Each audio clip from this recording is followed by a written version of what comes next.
Hello. Hello.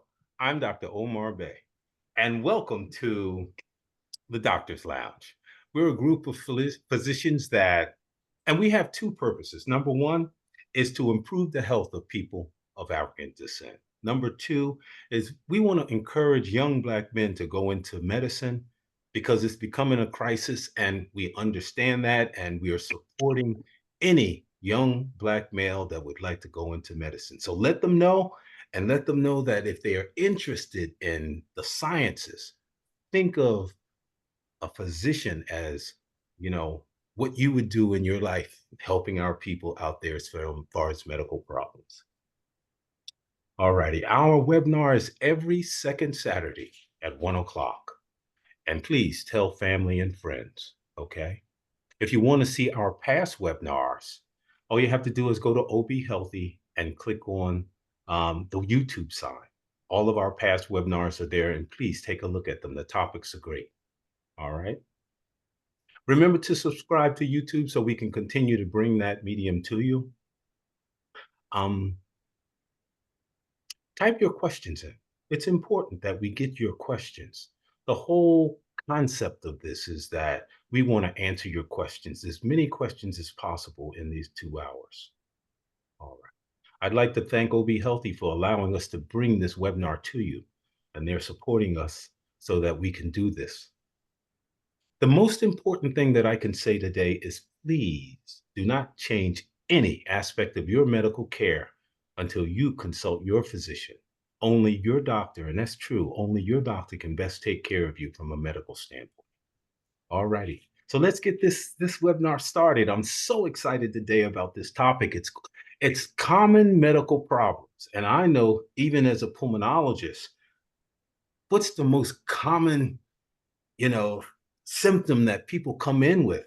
And it's very basic, but it's cough. And that cough, boy, there's a lot to talk about as far as cough is concerned. So what we're going to do is we're going to have each physician pick a topic or two that is common in their office. And let's talk about it, because these are the things that are these diseases affect all of us. And we would like to, get some understanding of how the physician thinks about it and how he figures out what's wrong. Alrighty. Right now, I'd like to let everyone introduce themselves. Dr. Kendall Sprott, please. Yeah, I'm Kendall Sprott. I'm a retired pediatrician. I specialize in pediatric critical care, which I practiced for 15 years, and then general pediatrics. Happy to be here. Thank you. Dr. Atherley. Good afternoon, everyone. My name is Trevor Atherley. I'm an interventionalist cardiologist. I work predominantly out of Newark Beth Israel Medical Center, and it's always good to be here. All right, thank you. Dr. Waldron, welcome. Good morning. My name is Fred Waldron. I am an emergency physician at Newark Beth Israel Medical Center. We have practiced for the last 20 plus years. It's very good to be here. Thank you. Thank you. And Dr. Court, please. Good afternoon. Dr. James Court. My office in East Orange, New Jersey. My practice is internal medicine. I only treat adults. All righty. All righty. And other physicians will be joining us as the webinar goes, and we'll introduce them at that time.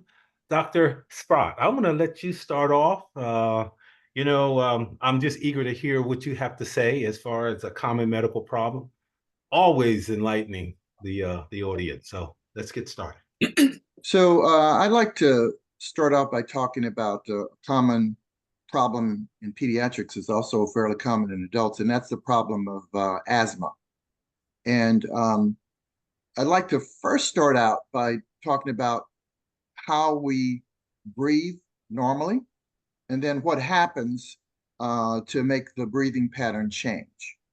If you think about your breaths that you take, you breathe in, and then you breathe out. And the amount of time it takes for you to breathe in is a little bit shorter than the amount of time that it takes to breathe out. And the purpose of breathing in is to breathe in oxygen, which all the cells of your body require. And then once that oxygen is taken into the cells, then it creates carbon dioxide. And that carbon dioxide is the gas that you have to breathe out. So you're breathing in order to get oxygen, and it takes a short time for that to occur, and a little bit longer time for you to breathe out the carbon dioxide. And then after you do that, there's a slight pause that occurs before you take in another breath. And what is the driver of this breathing pattern is the level of carbon dioxide, which is the gas that you have to breathe out after you've breathed in the oxygen and it's changed over into carbon dioxide, you breathe it out. And the volume of air that you breathe in with each breath is usually the same amount. Now, if indeed you start to exercise or you get anxious and you start to burn up more oxygen, your cells require it when you're exercising, then what will start to happen is that you'll need to increase the frequency of your respirations. So you'll start to breathe faster. And so when you start to breathe faster, the idea is to get enough oxygen in. And every time you get that oxygen in, you blow off the carbon dioxide. Now, if you think about that with asthma, what happens with asthma is that you're able to breathe in usually the same amount of oxygen, but before you can get out all of that carbon dioxide, the airways kind of block off because there's narrowing of the airways that expand a little bit when you breathe in, but they tend to collapse when you breathe out. And so what happens is that the airways get smaller with asthma for a couple of reasons. One is that there's some muscle around the airways that constricts, that causes the airway to get smaller. And then there's a certain amount of swelling that might occur due to inflammation of the airways. And then the third thing is that there's an accumulation of mucus that starts to occur. And normally that mucus is made in small amounts. It lines the airway. And the purpose of that mucus is sort of trap particles that might get into your lungs, that it sticks to that mucus. And then there's a constant movement of that mucus, this thin layer of mucus up the airway and out. And it's usually not significant enough that you even notice it, but it's always occurring. But what happens if those airways get narrow, then that mucus will start to accumulate and it makes it difficult for you to breathe. And again, Omar's going to talk about coughing. One of the things that will tend to happen is that you'll need to cough to try and get that mucus that's accumulated out. So with asthma, if you can't get all of the air that you breathe in out, then you start to trap air in your lungs. And because you aren't able to get that carbon dioxide out, what tends to happen is you start to breathe faster to try and get that carbon dioxide that you're not able to get out with each breath. And so the volume of air that you're taking in may be the same initially, but the volume of air that you're pushing out isn't equal to that. And you develop this air trap. And in order to keep the same volume of air moving in and out of your lungs, you need to increase the respiratory rate, or you breathe faster. Now, for an average adult, you might breathe about 15 times a minute. And if you think about that, you're talking about 60 seconds in a minute, 15 breaths a minute, which leaves a cycle of about 3 seconds. So that might mean that you might breathe in within a second, and you'll have 2 seconds to breathe out.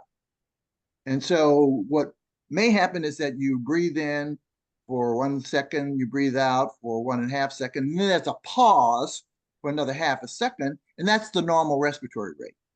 Well, if you're moving half the volume of air that you normally should breathe because your airways have gotten smaller, then what will tend to happen is you might go from that 15 breaths a minute to 30 breaths a minute, if indeed you have to move twice the volume of air because you're moving before only half the amount of air in and out that you were before you became sick. And so one of the things that happens in the asthmatic is that they tend to start to breathe faster to try and keep the volume of air that they were moving when they were breathing 15 times a minute to get the same volume of air out by doubling their respiratory rate and it goes to 30 seconds. Now, the other thing that tends to happen also is because the airways are narrow and are at their most narrow point when you're breathing out, you may develop a wheeze. And that's a noise that you will hear primarily when you're breathing out. And so most asthmatics, when they first present, they'll not only have increase in their respiratory rate, but they also will start to develop a wheeze. Now, remember I said that when you breathe in, the airways sort of expand, and they usually don't have any trouble getting the air in, but when they breathe out, because these airways are narrowed and are more narrow when they breathe out than when they breathe in, they'll have a wheeze when they're breathing out. If the airways get even smaller, though, they'll also have trouble breathing air in. And they may start to have a wheeze when they breathe their air in. And if that occurs, then you're talking about a critical care situation. If someone has wheezing on inspiration when you're breathing in, as well as an expiration when you're breathing out. And so it becomes important for people to understand what this continuum is. And some asthmatics, when they're just mildly asthmatics, the only presentation they may have is a cough. But the other thing that will tend to happen is as they start to develop narrowing of the airways is their respiratory rate will increase, and then they'll start to wheeze, and then they may start to feel uncomfortable because they're having difficulty in moving the air in and out that they need. Now, the way that we normally talk about treating asthma is we try and get the airways to open up. That means that they get a little bit wider. It makes it a little bit easier for them to move the air in and out of their lungs. And one of the primary treatments is something called albuterol, which is a bronchodilator, which makes the airways open up a little bit. That bronchodilator, albuterol, works very, very quickly, and it causes the muscles that surround the airway to relax, which will help to open up the airway. Now, remember I said that there are three things that are responsible for causing that airway to narrow, one of which is the smooth muscle. And if indeed you take albuterol and the smooth muscle relaxes and that makes you feel better, that's great. Albuterol doesn't last that long, maybe several hours, and then you'll need to take it again. But the other issue that's there that's not as easy to get rid of is that inflammation. And very often the inflammation is treated by taking an anti-inflammatory drug like a steroid. And again, we know a lot about steroids, and steroids are primarily anti-inflammatory. Your body makes them. And so your body, when you become uncomfortable, will increase the amount, but it may not be enough to cause a change in the swollen airways. And so some of the drugs that asthmatics take are a combination of something like albuterol, which causes smooth muscles to relax, opening up the airway, and then a steroid, which causes a decrease in the swelling of the airway, and that will also help to improve. Now, remember that this steroid doesn't work quickly, and so it may take several hours in order you see an effect of those airways to open up. Now, both the steroids and the albuterol, if they indeed open up the airway, will allow that individual to get rid of mucus. And that mucus that's accumulated when the airways are open needs to come out. And when it does, the patient may actually feel better when they start to get that mucus out. For some children, they may vomit, and when they vomit up a lot of mucus, because a lot of times when especially with small children, when that mucus comes up, they swallow it, it gets into their stomach. If they vomit, not only will they get rid of the mucus that's in the stomach, because it's in the stomach, but it'll also help to get rid of the mucus that's in the airways. And so it becomes important, especially long-term, for individuals that have asthma to deal with that inflammation by taking an inhaled steroid. And when we talk about an inhaled steroid, if you think about the amount of steroid, because a lot of people don't like the side effects of steroids, especially if they have to take them orally or if they take them IV. But the amount of inflammation that you have in the airways is just in the airways, if you will. And so it's easier to treat the inflammation in the airways by doing something that's inhaled. And so it's like a topical steroid because it's only going to affect the inflammation that's in the airways primarily, and very little of it gets absorbed. And so the kinds of side effects or complications you see with long-term use steroids, usually you are not going to find when you're talking about the inhaled steroids that are designed just to act locally on the airways and will help decrease the swelling that's there. And usually those things are important to put together. The albuterol are something that causes relaxation of the airways, as well as the inflammation that decreases the swelling. Now, one of the things that individuals can do is to understand what things might cause them to have an asthmatic attack. In children, one of the primary things that causes an asthmatic attack is a viral respiratory infection, a cold, or something like influenza, or something like respiratory syncytial virus that usually affects the very, very young. But an upper respiratory tract infection may be a common trigger for someone to have asthma in children. The second thing is if you have allergies. And very often the allergies might be seasonal in the spring or in the fall when there are lots of things in the air. You know, it could be pollen or leaves or grass or various things that you might be allergic to that might trigger you to have an asthmatic attack. Some individuals might have an asthmatic attack from exercise, call it exercise-induced asthma. Some people might have an asthmatic attack if they breathe in cold air. The cold air might trigger them. So it becomes important for an individual that has asthma to understand what might the triggers be, and therefore they can start to treat the asthma if it's seasonal by taking things that might decrease the impact of those allergens on the airway. So the other thing is that as you become a little bit older and bigger, there's something called a peak flow meter, something that you can blow into. That helps you determine whether or not your airways are getting smaller even before you have symptoms.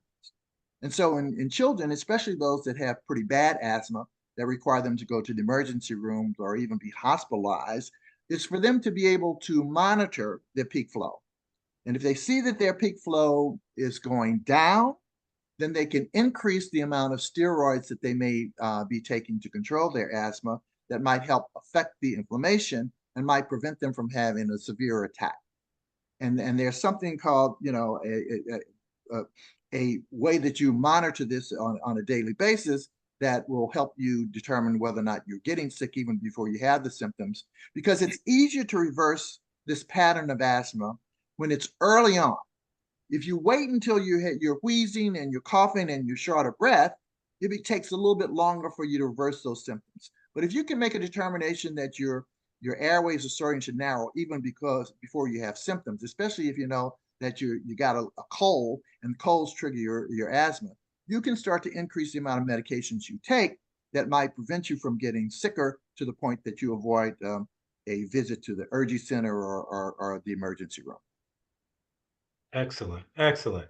All righty, we got a couple of our docs that came on, and I'm going to introduce them. Dr. Sprott, I'm going to ask you a question, though, about asthma, but first let's introduce Dr. Patrick Anderson. Please, Patrick, say who you are. Hi, everyone. It's Patrick Anderson. I'm a GYN oncologist at Newark Beth Israel Medical Center, and I'm happy to be here on the second Saturday of each month with this illustrious group. All righty, thank you. And Dr. Kevin Clark, please. Hi, good afternoon, Dr. Kevin Clark. I'm a surgical oncologist at Newark Beth Israel. All righty. Now, Dr. Sprott, there's one question I have to ask you. I don't treat kids, but I remember we used to go out to the daycare centers and just talk to the moms about their children that have asthma. What about a lot of children don't wheeze and that cough?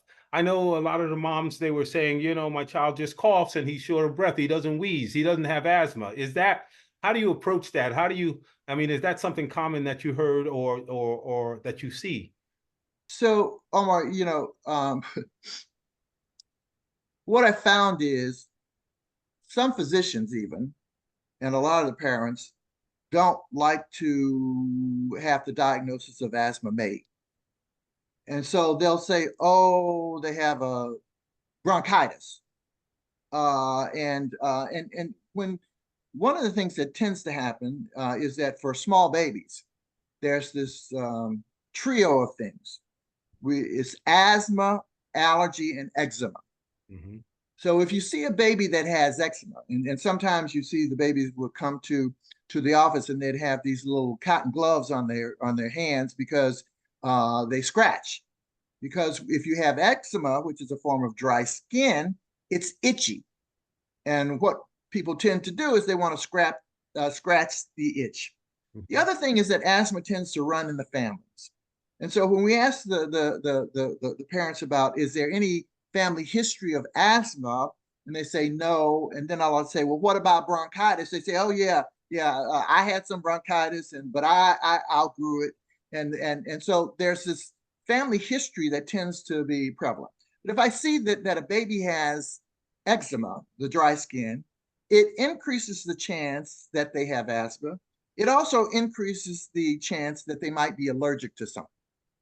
And so if you see someone that has eczema, it's much more likely that they're going to have allergies, and they might have food allergies that might be, milk or soy or various kinds of eggs or things like that.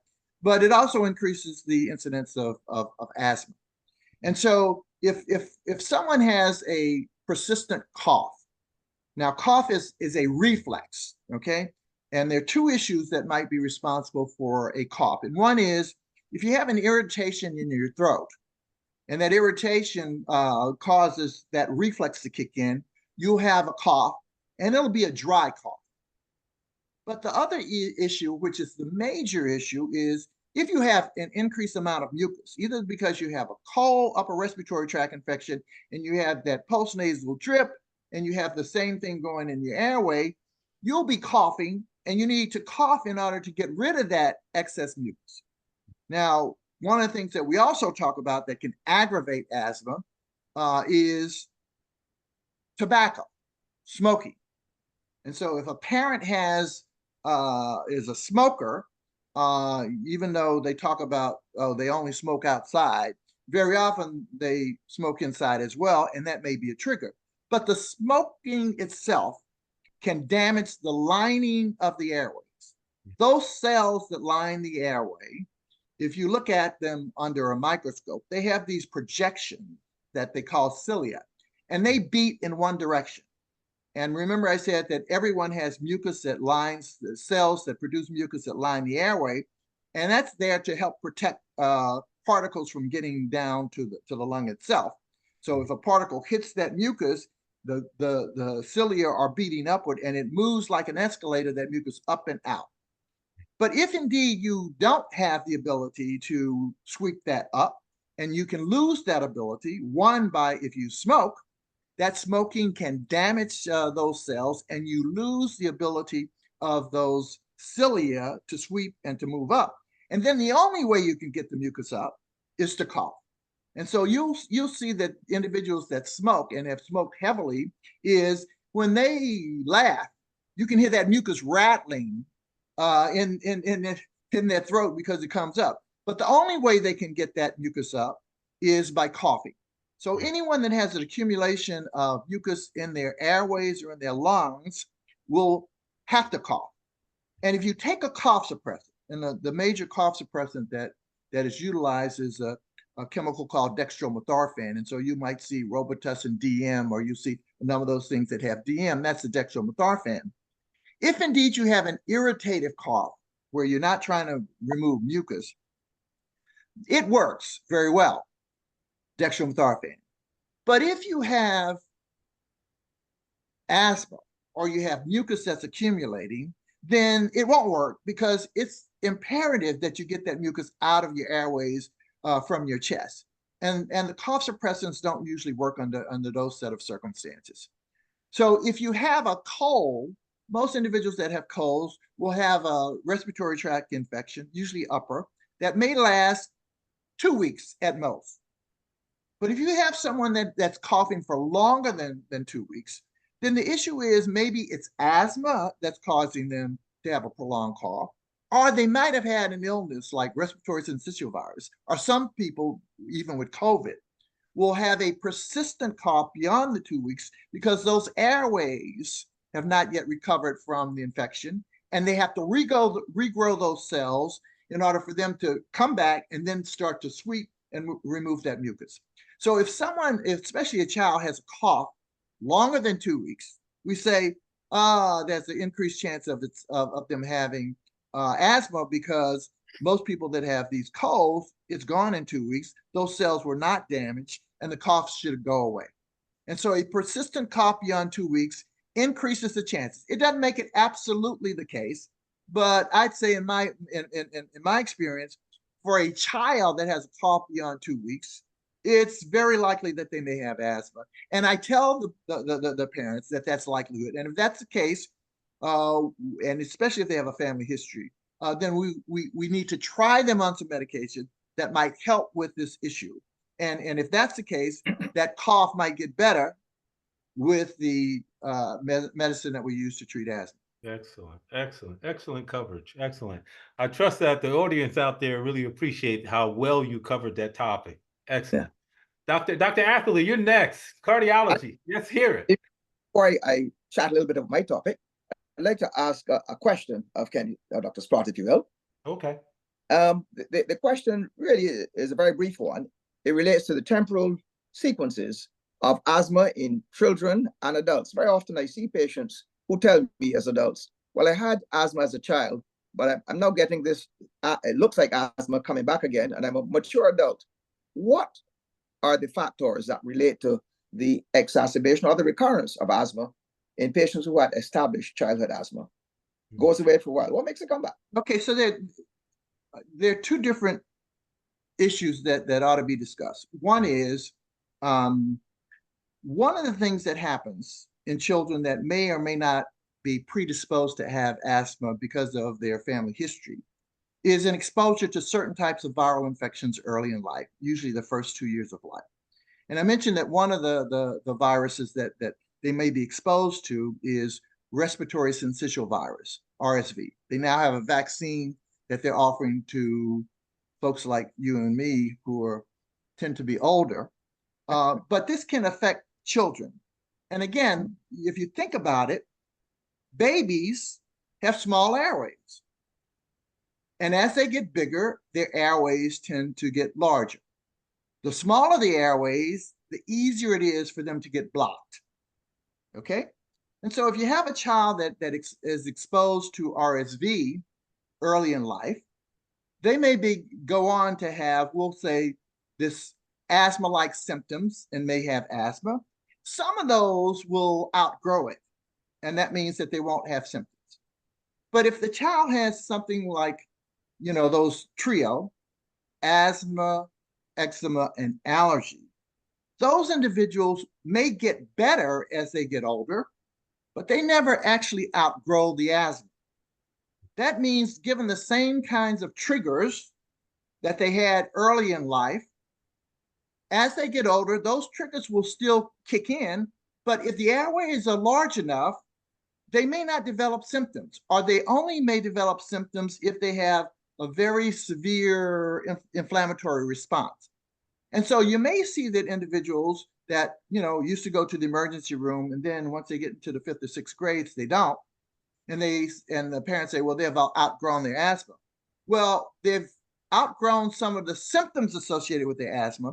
But if you were to do peak flows on them, you remember these peak flow meters we talked about, even if they're not wheezing, you might see that their airways are narrower because their peak flows are down. And when they get better, the infection is gone, the peak flows return to normal.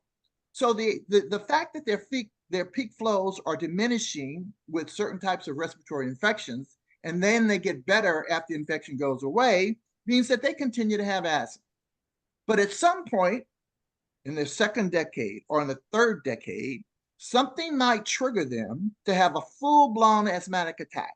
And the fact that they might have been symptom-free for 10 years didn't mean that the asthma actually went away. It's just that they were not symptomatic. Yeah. And for some of those individuals, if it comes back, they may have the same kinds of frequency of symptoms that they did when they were a child. Right. And so this whole issue of whether or not you outgrow it or not can be done by, Dr. Bade is a pulmonologist, a simple pulmonary function test to see whether or not they still have asthma, even though they may not be symptomatic.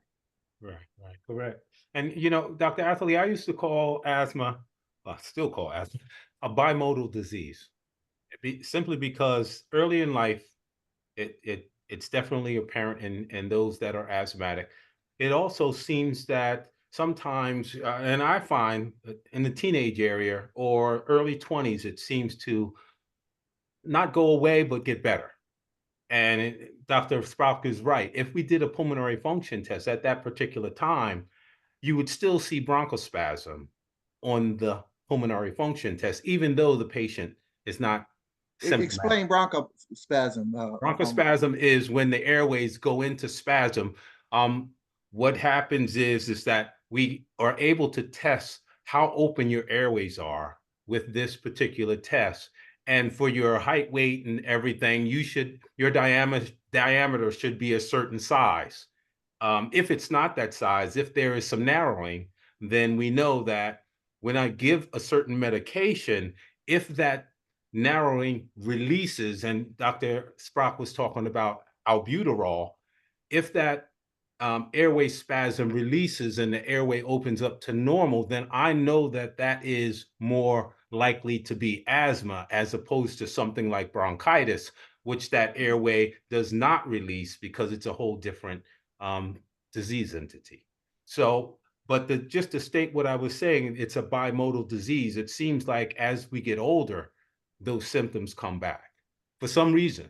And it could be the fact that our immunity gets a little more challenged. It could be the fact that we've lived so many years and our airways just aren't as resistant to infections like they used to be when we were younger. Many things can be the problem, but they seem to come back as we get older. Just one other thing about this, Trevor, and that is, this peak flow meter, once a child is maybe about 4 or 5, they can actually perform the test. But there are, with the peak flow meter, there's a sort of a graph that basically has, if you're a male or if you're female, if you're X number of years or a certain amount of weight, it tells you what the range of normal is for you. Okay. And if you, and once that individual sort of determines what that is when they're not sick, that becomes the benchmark to see whether or not, if indeed they get sick, it goes down or not. It becomes we'll say their personal best. And so once we know that they have a personal best, we can determine if they're getting sick, if they're getting better, and when they're back to normal. But as they get older, those things will start to change. And because the airways are getting bigger, then the volume of the peak flow ought to get better as well. So there will be a range of normal, and it's a fairly objective and easy test. You just have to blow as hard and as fast as they can, and if they're able to do that, then especially adults should be able to tell whether or not they have any evidence of narrowing of their airways, and if so, whether or not the albuterol reverses it or makes it better. Right. Excellent. Excellent. Dr. Atherley, you're up. Okay. Well, thank you very much. I just wanted to chat briefly about palpitations, a fairly common symptom. As we sit quietly, as we are now and chatting, we are all of us, totally unaware of the heartbeat. Palpitations may simply be considered as an awareness of the heart beating. Or sometimes this is maybe a normal physiologic response. I mean, you run 100 meters, any of us, you might be aware of the heart pounding away as a consequence of working harder and faster. But the onus on us when patients come and report palpitations is to determine if there's a pathological or disease process that is causing the symptom of an awareness of the heartbeat. And most times when we investigate this, we look for electrical abnormalities of the heartbeat. Now, what is the electricity of the heart? You may wonder, or some may. The heart is considered the strongest, in fact, the strongest muscle in the body. It's essentially a muscular pump whose sole purpose really is to pump blood around in an orderly fashion to the rest of the body. To do this, however, the muscle requires electrical stimuli to determine how and when and how often it beats. The stimulus originates in an area called the sinus node, a small nervous tissue collection at the upper portion of the heart muscle. And then the electrical activity spreads through a specialized conduction system, down from the top down to the bottom of the heart. And if this goes in an orderly, regular fashion, you're unaware of it for one thing, but it allows for smooth, synchronized contraction of the heart muscle. Now let's for a moment assume that the patient feels some abnormality, and then we decide, well, what is causing this abnormality? There are a variety of abnormal problems that can occur. As you can imagine, if the impulse has to pass from the top, go through the atrial, those are the two small chambers up above, go down to the ventricles, the two larger chambers, and in the interim, go through conduction system and another node called the AV node. So there are a number of problems that can occur, okay? Firstly, can you all see me well? Yes. Good, okay, good. Let's talk about what the patient may have to have tested in order to determine. You present at the doctor's office, and the doctor's onus is to try to determine where the origin of this irregular heartbeat is. Simply, electrocardiogram is the commonest tool that we use, the EKG or electrocardiogram.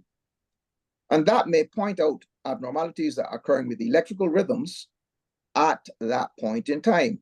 Now remember that when you're hooked to an electrical device, the electrocardiogram, and the electrocardiogram records your heartbeat, it just does that for 30 seconds. It says nothing about what is happening with the heart over the entirety of the day or night. So sometimes, in order to properly elicit the nature of the electrical disturbance that's happening to the heart, we give a longer period of recording. That is, we may record over a 24-hour period with a device called a Holter monitor, which is a device which is a miniaturized electrocardiogram machine. Patients wear these, and they may be a little bulky and cumbersome if the straps are attached to your body and then outside exteriorized to a device, which you wear. The older form, we'd wear these like what was called a Walkman or a small transistor. It'd be worn outside and it'd be obvious and evident to other people. Nowadays, we have smaller devices and more efficient devices, and devices which can be kept on for a longer period of time. I myself favor a patch which we put on patients for up to 2 weeks called the Zeo patch, but longer recordings are available. Recordings may record each and every heartbeat regardless of the patient's symptoms. And some of them are activated by the patient when symptoms occur. So the variety of different monitors, but essentially the idea is to determine if there is an irregular heartbeat, if there's an abnormality of the electricity of the heart, and determine the kind of abnormality. The abnormality that we then determine may merely be a clue as to underlying disease in the heart or elsewhere. The heart may be responding to disease in other areas of the body. For example, thyroid. If the thyroid is overactive, it can cause the heart to beat a little faster with some irregularities. And in assessing those irregularities, we may then have the obligation to look for other medical causes that precipitate these. But importantly, we assess the heart itself because there may be consequences depending upon the kind of irregularities. So I'm not going to be able to go through all of the irregularities and all of the electrical abnormalities that may cause palpitations, but maybe just highlight a few. And if later on asked, I can talk about some of the commoner ones. But essentially, the most important, I think, are those that arise in the lower chambers of the heart, premature ventricular contractions. The ventricles are the large, powerful pumping chambers, and abnormalities of these can significantly disturb the flow of blood to the rest of the body. So on our simple electrocardiograms, we look to see if we see what we call commonly PVCs or premature ventricular contractions. We see whether they're single, occurring in groups, or whether there are differences in shape, etc. So there are some of the finer qualities of these that we can use to determine severity of the heartbeats. We look for premature beats coming from the upper chambers, the smaller thin wall chambers of the heart called atria. We look for premature atrial contractions, and we look for sustained or continued rhythms as a consequence of disturbance of these. We look sometimes for irregularities that occur because the conduction system just fails and the heart slows. What we call bradycardias are slow heartbeats, and failure may occur at any portion of the conduction system.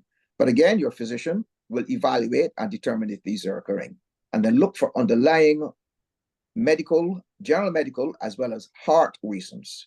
So in looking for further heart disease that may be precipitating these palpitations, we sometimes get echocardiograms. I know we've spoken about these in the past, but an echocardiogram is an ultrasound picture of the heart, and it gives us very good information in terms of the structure, strength, size of the muscle of the heart, as well as the valves that separate the various chambers. An echocardiogram may be essential in the evaluation of significant palpitations. Now, one of the more significant underlying causes of palpitations is related to blockage of the arteries of the heart. But these arteries serve a totally different purpose, of course. They're not electrical, but they serve the purpose of providing the heart muscle itself with blood. As I earlier alluded to the fact that it was a very powerful pumping muscle, it does require a lot of blood on its own. And so blockage of the coronary arteries may disturb the muscle and the electrical system such that one can feel irregularities. And this sometimes is a clue to underlying occult blockages of the arteries. So if the patient presents with palpitations and we feel that there's a significant underlying cause, one of the almost mandatory tests to be done is a stress test. A stress test determines abnormalities on the electrocardiogram, which may be brought about by exercise or chemical stressing, which we can do. And we even do nuclear stress tests where we look at the perfusion or the blood flow patterns in the heart at rest and with the stimulation of either exercise or chemicals to see if there's a disturbance, which is not obvious at the time of rest, but may be brought out by these stimuli, exertion or chemical. So these are some of the tests that we do, not only to look at the general body function, but to look at the specifics of disturbance of the heart function, which may be secondary or primarily cause the palpitations which the patient feels. Now, I may talk about some of the even commoner cause of palpitations, but I would prefer to let some of the others gathered have a chance to discuss their own topics. And if later on required, I'll come back and chat about some specific arrhythmias or irregularities. Excellent, Dr. Atherley. Excellent. I just had one question, Trevor. Mm-hmm. You know, these watches and phones, and it seems like a lot of folks my age, my contemporaries, have atrial fibrillation, and they said that their watches can tell them when they go into atrial fib, or they have these on your phone. You can put your finger on there; it could tell you whether or not your blood pressure, what your blood pressure is, or what your EKG is. Are any of those things accurate in terms of you know, what people may be relying on to tell whether or not you have an arrhythmia or whether or not you have an EKG? I mean, you know, they make you want these apps, but do they work? Yes, that's a good question. And of course, they do work. They're becoming increasingly popular as devices that some of us who may be predisposed to these arrhythmias may wear. And they may be accurate in determining that an arrhythmia is occurring. They may not be accurate in telling us the exact or the specific nature of the arrhythmia. Arrhythmia, of course, meaning an irregularity or an abnormality of the heartbeat. But it's worthwhile to identify that a problem is occurring so that one can then further seek detailed information from the doctor. They're also important if you know that you're predisposed to these and if you've previously had a defined arrhythmia or irregularity. For example, atrial fibrillation. I haven't had a chance to talk about atrial fibrillation, but if pressed into action, I may discuss atrial fibrillation. But one of the selling points for these devices is that atrial fibrillation is the commonest sustained arrhythmia in adults over the age of 50. By sustained, I mean that it doesn't necessarily come and go, although it may sometimes do that, but it may come and remain. So atrial fibrillation is one of the key reasons that people have these. Another reason would be PVCs, or premature ventricular beats, as I mentioned earlier, which may be seen in a variety of conditions. For example, I have patients who've had heart attacks and who have occasional palpitations from time to time, and they'd like to know whether these occasional irregular beats are coming from the dangerous large chambers, the ventricles, the PVCs, or where they're coming from elsewhere. The devices can, in fact, record or show these irregular beats with some degree of, I would say, some degree of accuracy. None, however, will substitute for the full and detailed evaluation that we would perform when we're suspicious of these. But as a little guide and as an indicator that something is wrong, yes, it might be worthwhile to have these. I know you asked you mentioned atrial fibrillation, and I feel almost compelled to go on, Omar, if you want me to continue with the atrial fibrillation discussion. Omar? Anyway. Well, at this particular point, Dr. Atherley, let's come back to that if we have time, because I think it's a worthwhile topic. But we have, I think we got some interesting topics coming up as well. All right, but we'll get back to that. Kenny, I will have to discuss that with you or with the audience at a later date. But let me hear some of the others talk about their topics first. Then, thank you. All right, Dr. Waldron, you're next. You're on mute. You're on mute, Dr. Walter. There you go. Okay, great. Thank you again.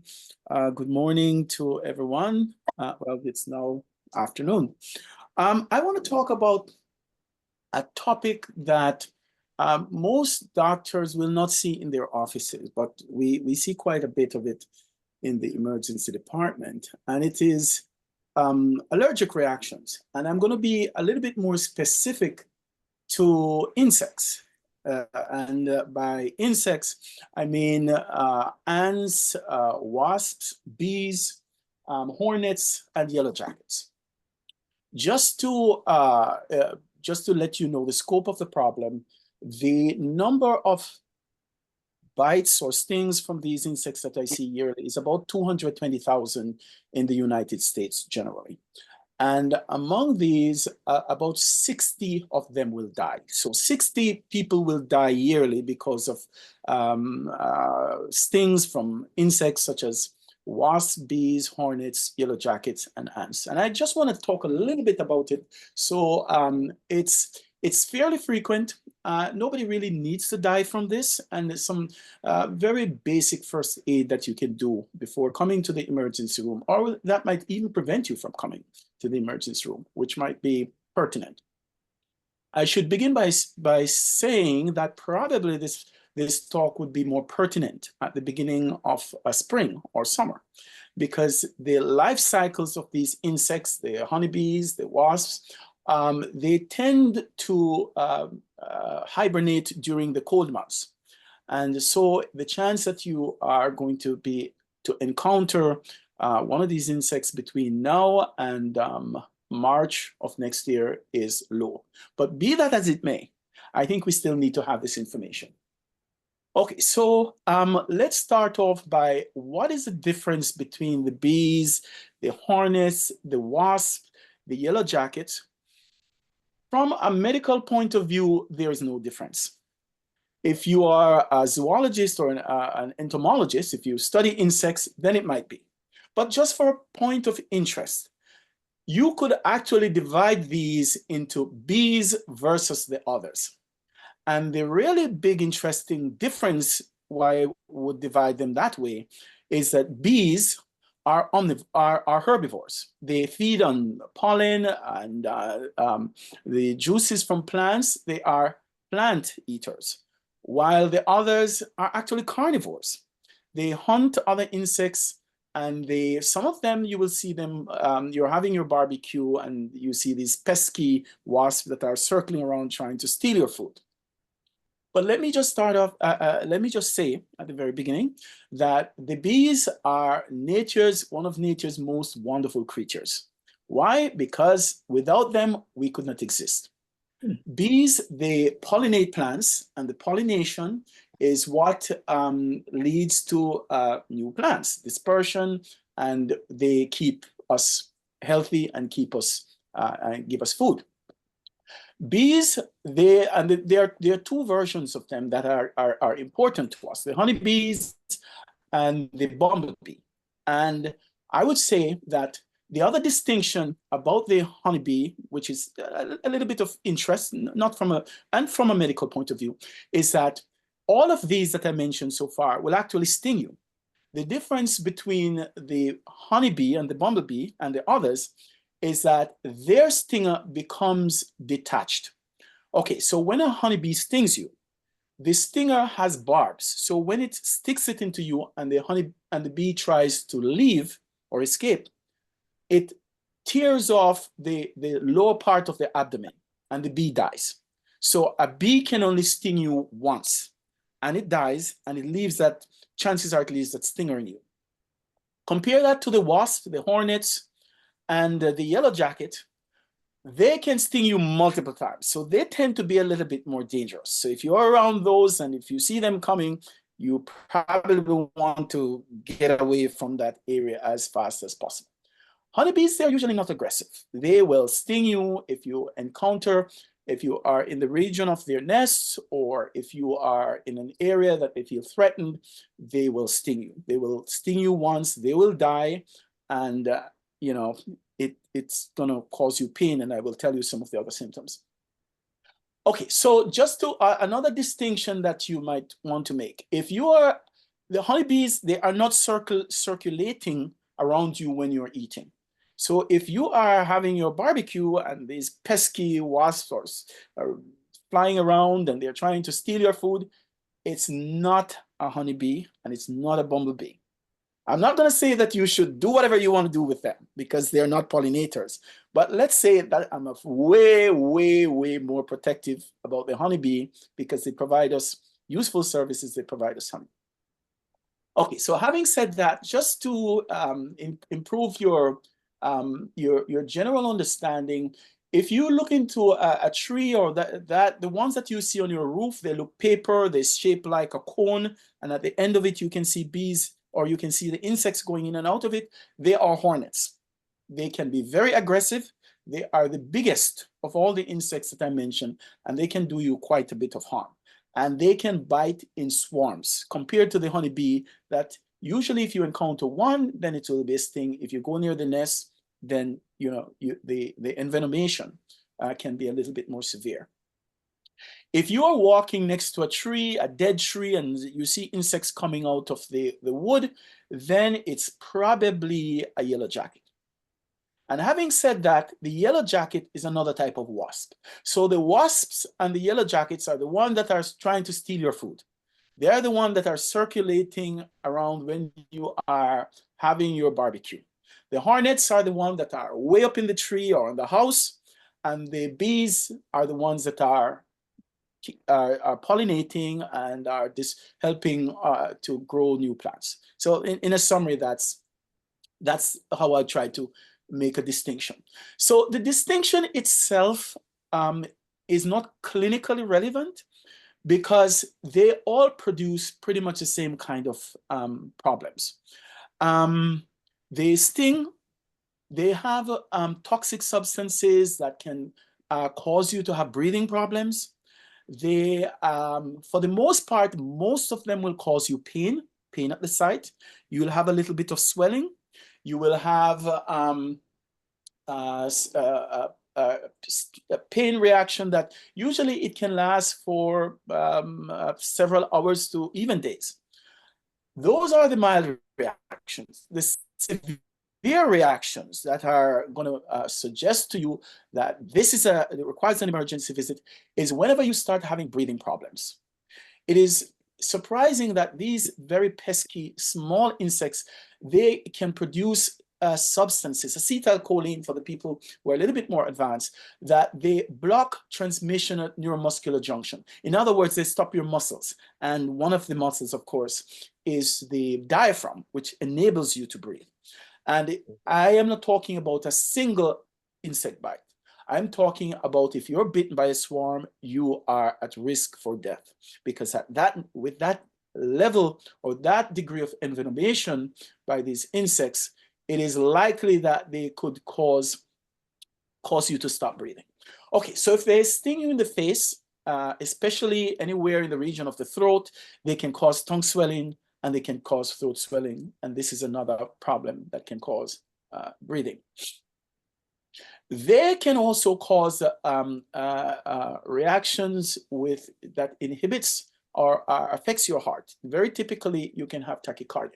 But one of the biggest problems and one of the reasons why people die is because they cause a massive inflammatory reaction. And when this happens, you typically in one of these reactions, you start leaking fluids from your blood into the tissues, your blood pressure drops, and we commonly refer to this as a distributive shock. Or in other words, the fluid that literally perfuses your body, that is transported around the heart, it's now disseminated into the tissue, your blood pressure drops. So a person that has a severe reaction or severe envenomation that is at risk for death, the typical reactions will have problems breathing.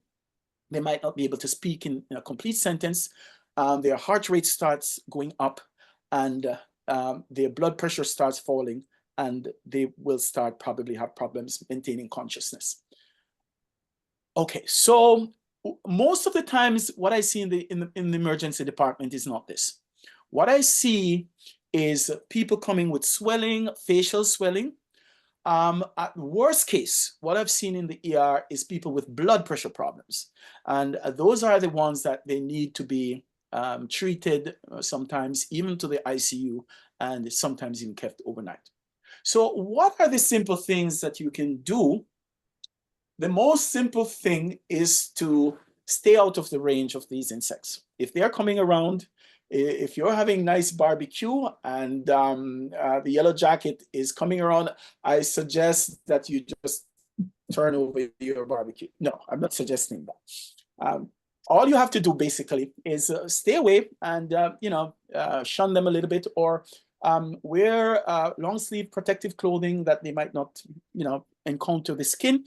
But brushing them aside very often is enough. Covering the food so that they don't accumulate, because these insects, they secrete pheromones which attract their brothers and sisters who will join the search for food if they signal that there is food.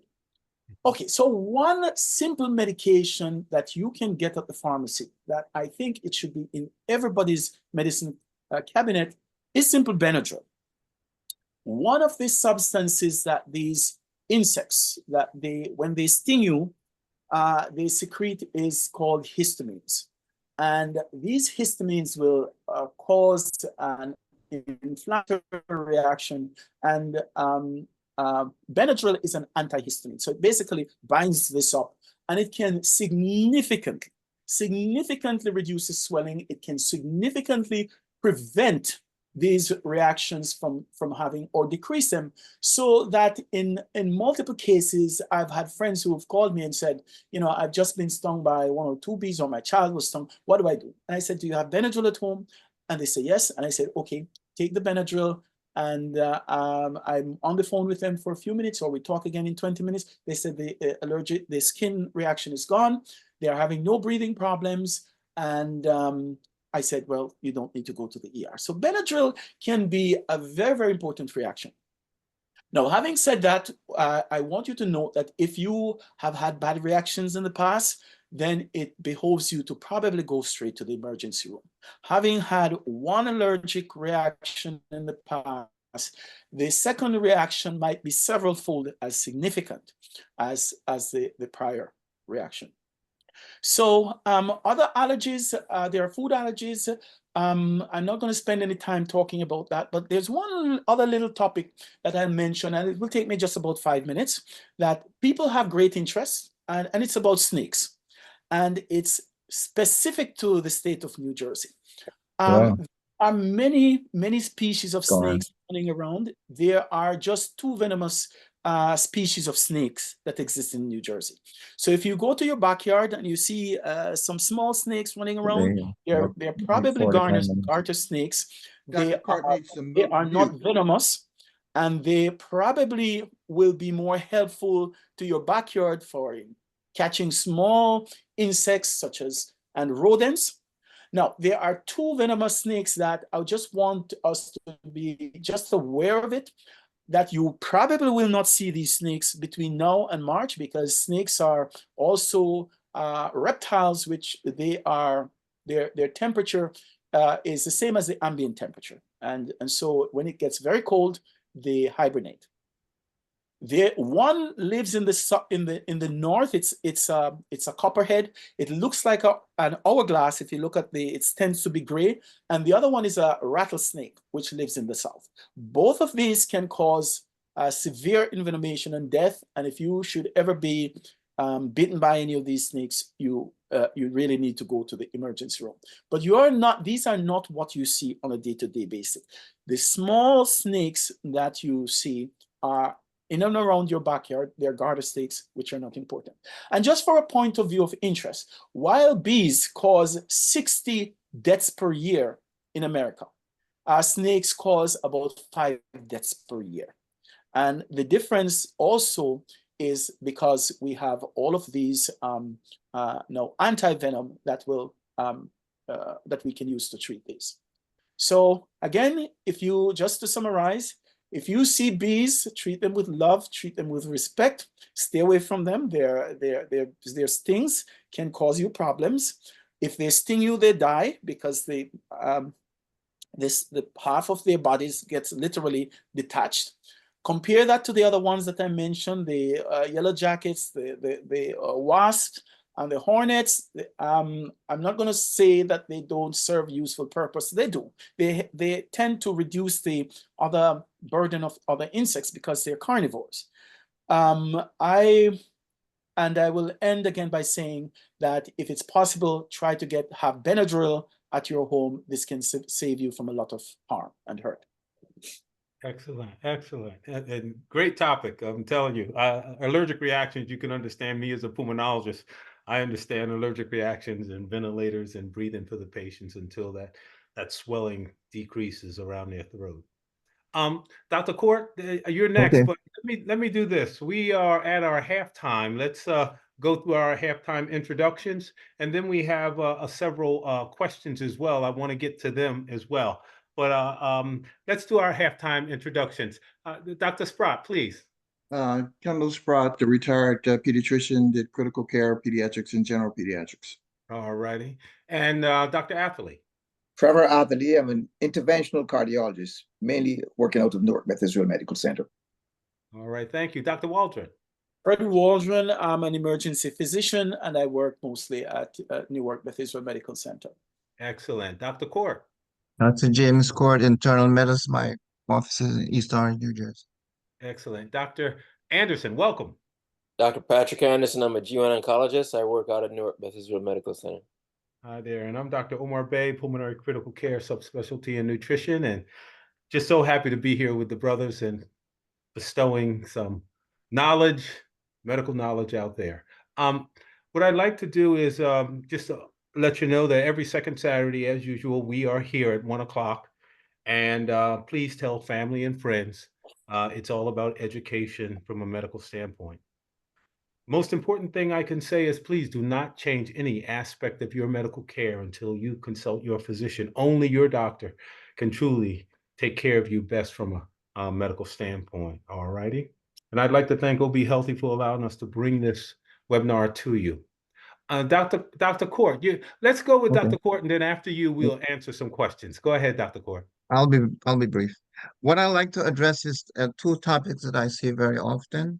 The first one is anemia. Now, what is anemia? Anemia is when your blood count is low. Normal blood count should be between 11.1 to 15. Now, I think of three categories that would be relevant in terms of why a patient's blood count is low. The first one, you're losing blood. The second one, you're not making blood. And the third part is you're destroying your blood cells. In terms of losing blood, men and women can lose blood one way through the GI tract. Like they may have blood in their stool, and women can lose blood through their menses. In terms of blood loss, what usually has to happen, we'll get the initial blood work. For GI purposes, the patient has to go see a gastroenterologist. They may need to have a colonoscopy or an EGD. My sections are going to be something.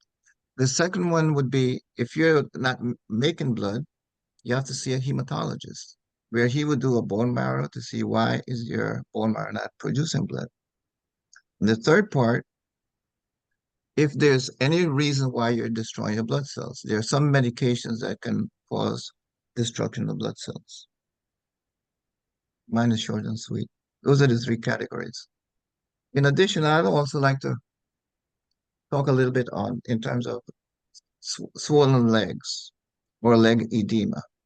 So, what causes your legs to swell? When I think of edema or leg swelling, I think of basically 3 or 4 or 5 categories. It's either you have heart disease, kidney disease, liver disease, or your protein level is low, or it could be a side effect of medications. Those are the basic 4 categories, or also could be related to circulation issues.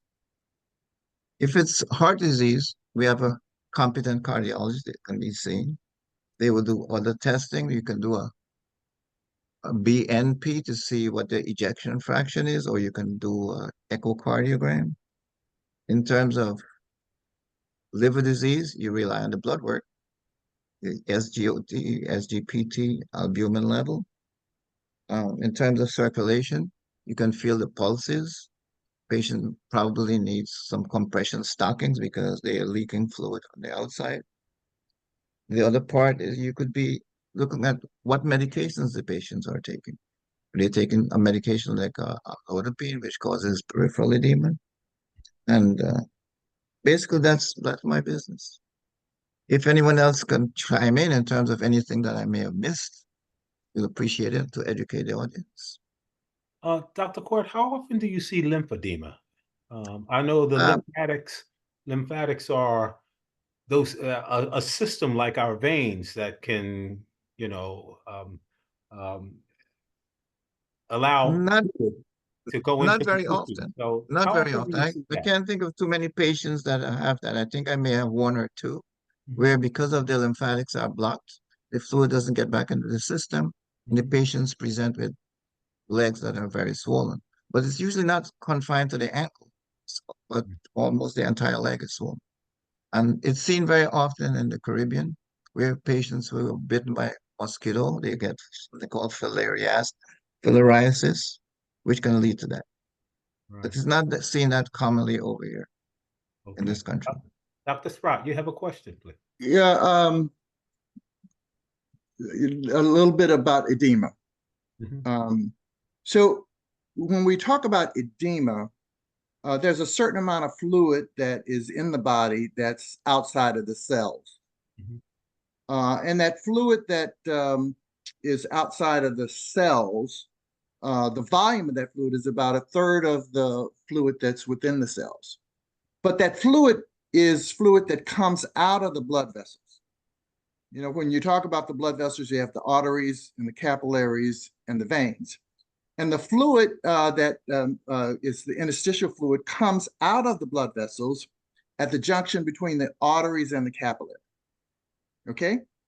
And the creation of that fluid is equal to the return of the fluid back into the vascular system. So when that fluid comes out, it returns back into the blood vessels, one, via the lymphatic system, and two, because of difference in a certain kind of pressure between the venous side, and that is mostly related to the amount of protein, albumin, within the blood vessels. Right. So one of the issues that is responsible for edema or generalized edema is when there's a lack of albumin present within the blood vessels. And when you do, you know, a blood work, you can see whether or not your albumin is normal or not. And albumin can be produced by the liver and also is related to dietary intake, but also you can lose albumin via the kidney. And if you happen to lose albumin via the kidney, because that albumin's presence in the venous side of the capillary is responsible for return of fluid, then what happens is that there's not enough of that fluid returning to the venous side of the system. And as a consequence, the body seems to recognize that there's not enough volume within in the vascular system. And so the kidneys start to retain sodium. And the retention of that sodium causes the body to retain water. And since you can't get that albumin back up to normal because the kidneys are losing it, then you start to have more and more edema. And that edema is generalized throughout the entire body. If you have localized edema, which means that it's to an extremity and all, it's either due to a blockage of the lymphatics or a blockage of the venous system. Because if you block the venous system, there will be a back pressure that develops that prevents the fluid from returning to there. And so if you have localized edema, it means that there's a localized problem either with lymphatics or with venous obstruction. If you have generalized edema, it's usually an issue related to lack of protein. Doesn't have to be, but that's usually the case. Either decreased production of protein because you got liver problems, or you have a dietary intake that's insufficient, or you're losing it. And the most common place that it's lost is via the kidney. And so you'd want to do a blood test to see what your albumin level is. If it's normal, then you have to think of something else. If it's low, you have to say, is there issue with intake or loss? And usually the loss, you can easily tell it in the kidney, in the urine. Yeah. Let me do this, Ken. That was excellent, but I'm going to try to break that down just a little bit. Okay. You're the nutritionist. I'm going to try to break, because what you stated was absolutely correct. I just think we need to, for the general public, just to break it down just a bit. When you talked about the arteries and the capillaries and the veins, and that the fluid comes out into the tissues around the capillaries, between the capillaries and veins, understand the arteries are the vessels that carry oxygen blood. And once that blood, it gets to a certain state, a certain area in the body, those arteries narrow down to capillaries. Capillaries are very thin vessels, and then it goes into the veins. That's how the body works as far as the flow of blood is concerned. And that fluid comes out around the capillaries, and when the blood is going from the capillary to the veins. And the fluid comes out, but the cells stay within the vessels. Oh, yeah. Cells stay within just the fluid comes out. Now, I think of it this way. Our lower extremities, or our feet, are the furthest thing from our heart, and gravity is kind of pulling, you know what I mean, as far as that's concerned. So if you have a leaking system into the tissues of the fluid coming in the tissues, gravity is going to be able to pull that fluid in our feet out into the tissues easier at that point of our body. The second thing is that you were talking about the albumin. What holds the fluid in our blood vessels are large cells like albumin. And we call it the oncotic pressure, meaning that and I'm sure many of you, when you were in high school or in college, you took a chemistry course, and you put maybe salt in one side of a filter, and plain water in another side, and you saw that the plain water came over towards the salt side. Basically, that's what's occurring in our bodies. When you have albumin, so just am I explaining it too difficult? No, but this is going to be too technical. I know. We're getting to that. But when you're talking about salt, you're talking about osmotic pressure. Yeah, osmotic. You're talking about salt. When you're talking about albumin, trying to give an example of pulling. Yeah, but it's important, because when you're talking about oncotic pressure, it's the oncotic pressure gradient between the interstitial fluid, which is the fluid that surrounds the cells, and the oncotic pressure within the blood vessels. Right. So if you have a normal oncotic gradient, which means that you have albumin within the vessels, and there's no albumin outside of the vessels in the interstitial fluid, that's a normal oncotic pressure gradient. But if you were to damage your cells in an area, okay, and the protein within those cells is leaked into the interstitial fluid, then the oncotic pressure gradient in that area changes, and you will have swelling of that area because of a changed oncotic pressure gradient. Albumin is normal oncotic pressure, but because of the increased protein in that surrounding tissue, you will get swelling. And that swelling won't go away until that protein in that localized area of damage to the cells is removed via the lymphatics. So oncotic pressure, that gradient is important. And if the oncotic changes, so you have lower protein within the vessels, and again, no protein in the interstitial fluid, then that changes it, and fluid will remain in the interstitial and will grow. Right. Yeah, you're right. Omar, that's why he's our professor. That's why he's my professor, right? So I've always liked fluid and electrolytes. That's been my I understand. But just trying to make it plain. I understand technically, but just trying to make it plain for the public audience, just why their feet swell and why albumin is important in that swelling, and just trying to explain that. All righty. We're going to go on to Dr. Patrick Anderson. And but you know what? Before Patrick, let's handle some questions because we have a few questions, and then Patrick will do you. Okay. Okay. All righty. The first question is, can we discuss symptoms of celiac? I think they're talking about celiac sprue, but and is it hereditary? Um, this is not in my field, and it's as I understand, it's not that common either. Well, Can, well, can let me just, can I jump in? you sure may? Yeah, so celiac disease is an interesting disease. And again, you were right. It's called non-celiac sprue or whatever. But in essence, celiac disease, when I was coming up in pediatrics, was something that we saw in kids, a certain number of kids, not that many. But the technical term for it is gluten-induced enteropathy. And so to a certain extent, if you are sensitive, I'll call it sensitive, I'm not going to say allergic, to gluten, and you ingest gluten, then gluten damages the lining of your gut. So you are able to absorb from your gut because of these invaginations and evaginations like this. So it's like this, okay, up and down. And so that increases the absorptive area. It's just not a round tube, if you will. What happens if you have gluten-induced enteropathy and you're sensitive to gluten, then it starts to damage that normal evaginations in this, and the surface area of the gut starts to shrink. And when that starts to happen, then you start to have malabsorption.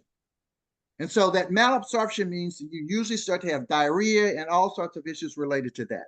So when we used to test for this, the test used to be we would refer to a gastroenterologist, and they would do a biopsy of the brush border of the gut to look for the normal architectural structure of these loops in and out.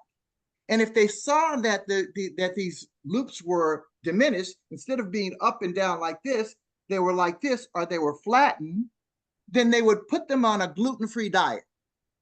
Eliminate the gluten from the diet, and then you would see that they'd biopsy it again in 3 months, and to see whether or not that normal flat thing started to come back again, and that's how they would make the diagnosis. And then they'd say, okay, let's challenge them again and see whether or not it blunts again. And they used to do that. So it was a series of several endoscopic biopsies of the gut. Now, when we did this, we didn't see very much of it, okay? They didn't have any such thing as gluten-free this and gluten-free that. You just had to have a diet that was free of gluten. Now it seems that everybody and their mother seems to be sensitive to gluten. And no one's doing any of those brush border biopsies. They're now doing these blood tests to see whether or not there is something that's there. So it seems to me that there's been an explosion in the number of folks that appear to have celiac disease or gluten-induced enteropathies, and I can't explain it, and I'm not so sure that everyone that is on these gluten-free diets needs to be on it. That's just one man's opinion. But this was a disease that was very, very uncommon, and you would have to go through that stepwise process of diagnosis. But now people are getting diagnosed at 30 and 40 and 50. And if that's the case, they should have been diagnosed when they were kids, and they weren't. So this is sort of a funny disease to me. And I'm not sure that I fully understand why everybody is now got celiac disease or gluten-induced enteropathies, because, you know, there are all sorts of products now that are gluten-free. True. Great summation of as far as that's concerned, because I remember back in the day, and that's what I was referring to. It wasn't that common that you would see this, but gluten allergies seem to be a problem today. Second question. I have several friends with fluctuating blood pressure that seems to baffle their doctors, even though they take medications. Any thoughts for these about this, Dr. Atherley? I know that in my practice, a lot of times, and many African Americans will come in with high blood pressure, and they'll say, and believe it or not, I've heard this many times, my doctor says that I just have high blood pressure and there's nothing can be done about it because I don't respond to the medication. So my blood pressure is just what it is. Um, and usually what I usually do is send them to a renal specialist. And one of our colleagues, Dr. Jean Louis, has done excellent with the patients that I've sent over to him to bring the patient's blood pressures down. Dr. Atherley, can you expand on that a little bit? Sure enough. The term used was fluctuating blood pressures as opposed to merely high blood pressures. The implication from that question is that sometimes the blood pressures are high and other times they're lower. Now, there are natural fluctuations that may occur in blood pressure on a day-to-day basis and an hour-to-hour basis, as we saw when we used to do 24-hour blood pressure measurements on patients. We'd see significant fluctuation in patients sometimes.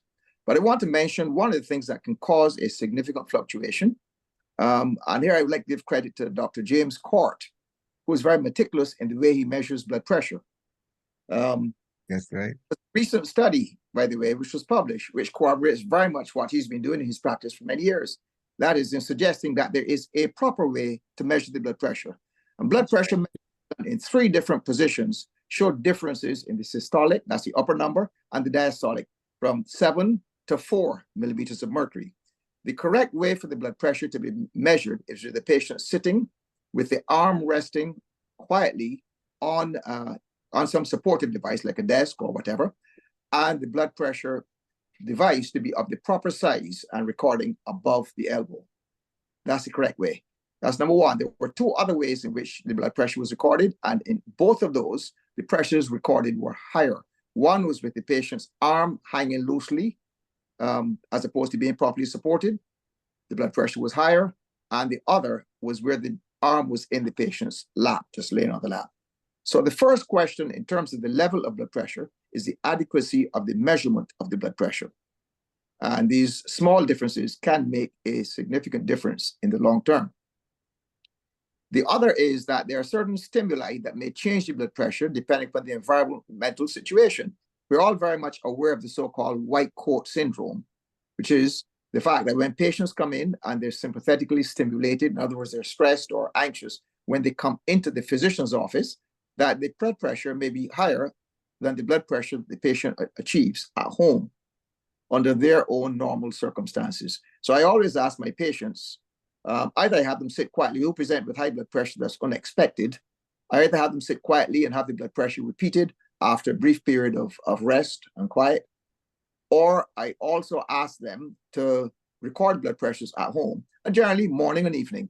So I have a series of blood pressures, and then based upon the blood pressure at home, when they relay that to me, I may determine the appropriateness of changing medication. So I think that what I really would like to say is that fluctuation pressure is oftentimes based upon extraneous circumstances, methodology of measuring the blood pressure, and the environmental circumstances and patient stress. Excellent. Can I interrupt? For the Can I group, interrupt? Yeah. I also I share the frustration of the person that asked the question, because in the emergency room, I've also seen a cohort of patients that in spite of whatever you give them, their blood pressure seemed to be invariably not controlled. Just to put things in perspective, the prevalence of blood pressure control in the United States is actually less than 50%, meaning less than 50% of the patients who are diagnosed with hypertension and are given blood pressure medications, their blood pressure is not controlled. To make these statistics even a little bit crazier, there is such thing as resistant hypertension, defined by the fact that they're taking 3 medications in addition to a diuretic, and still they're coming to the emergency room with their blood pressure out of control. I have a number of renal patients that I just don't know what else to give them. And they are even being managed by a renal specialist who know a lot more about managing blood pressure than I do. The answer, I don't have an answer, and I don't know if anybody has an answer. There are many theories as to why certain African-American populations or certain members of the African-American people, that they have this extremely high blood pressure. And one of them that has been very, very interesting is the diaspora theory.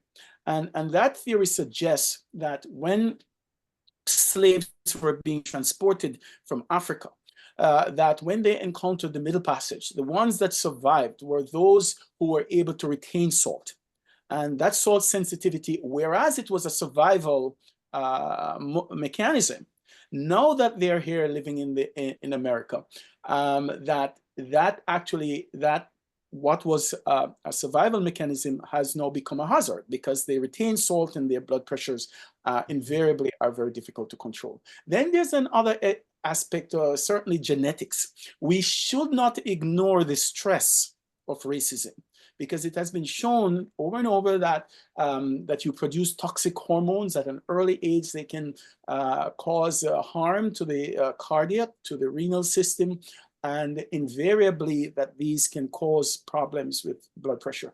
And of course, we cannot ignore the secondary problems, that patients should indeed be checked to make sure they don't have certain things like endocrine tumors, like renal artery stenosis, or even some certain tumors that can cause blood pressure to, to cause doctors to have difficulty in controlling blood pressures. All righty. Omar, This is what we're gotta going to do. chime in. Patrick, did you say? I didn't know if Dr. Patrick Court. had something to say, but I got something to say. yeah. Okay, Dr. Court, and then Dr. Sprott. Go ahead. Omar, I do not do digital blood pressure readings. It's not accurate. I only do manual. Even right now in the hospital, we have patients where the difference between the digital and manual is almost 40. It's not accurate.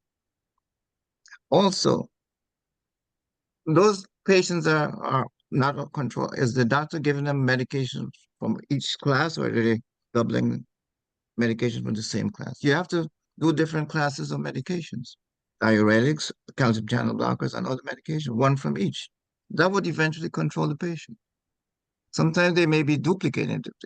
Take valsartan and olmesartan together.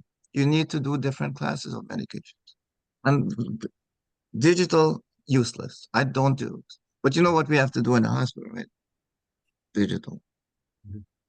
We could cause trouble, because the numbers that you get with digital is always higher than manual. But that's what we have to work with. Yeah, but can I ask a question though, Pop? Is that a matter of sensitivity? That because now you're dealing with something that's digital, that's not analog, and the question is, using something that's digital, can we identify earlier? And earlier means at a younger age. Earlier means at a lower level blood pressure that someone is becoming or having impending hypertension. Because as someone who basically takes care of a focused groups of patients, right? Which and then the narrative in the medical world these days is, in the medical field these days, is maternal mortality, right?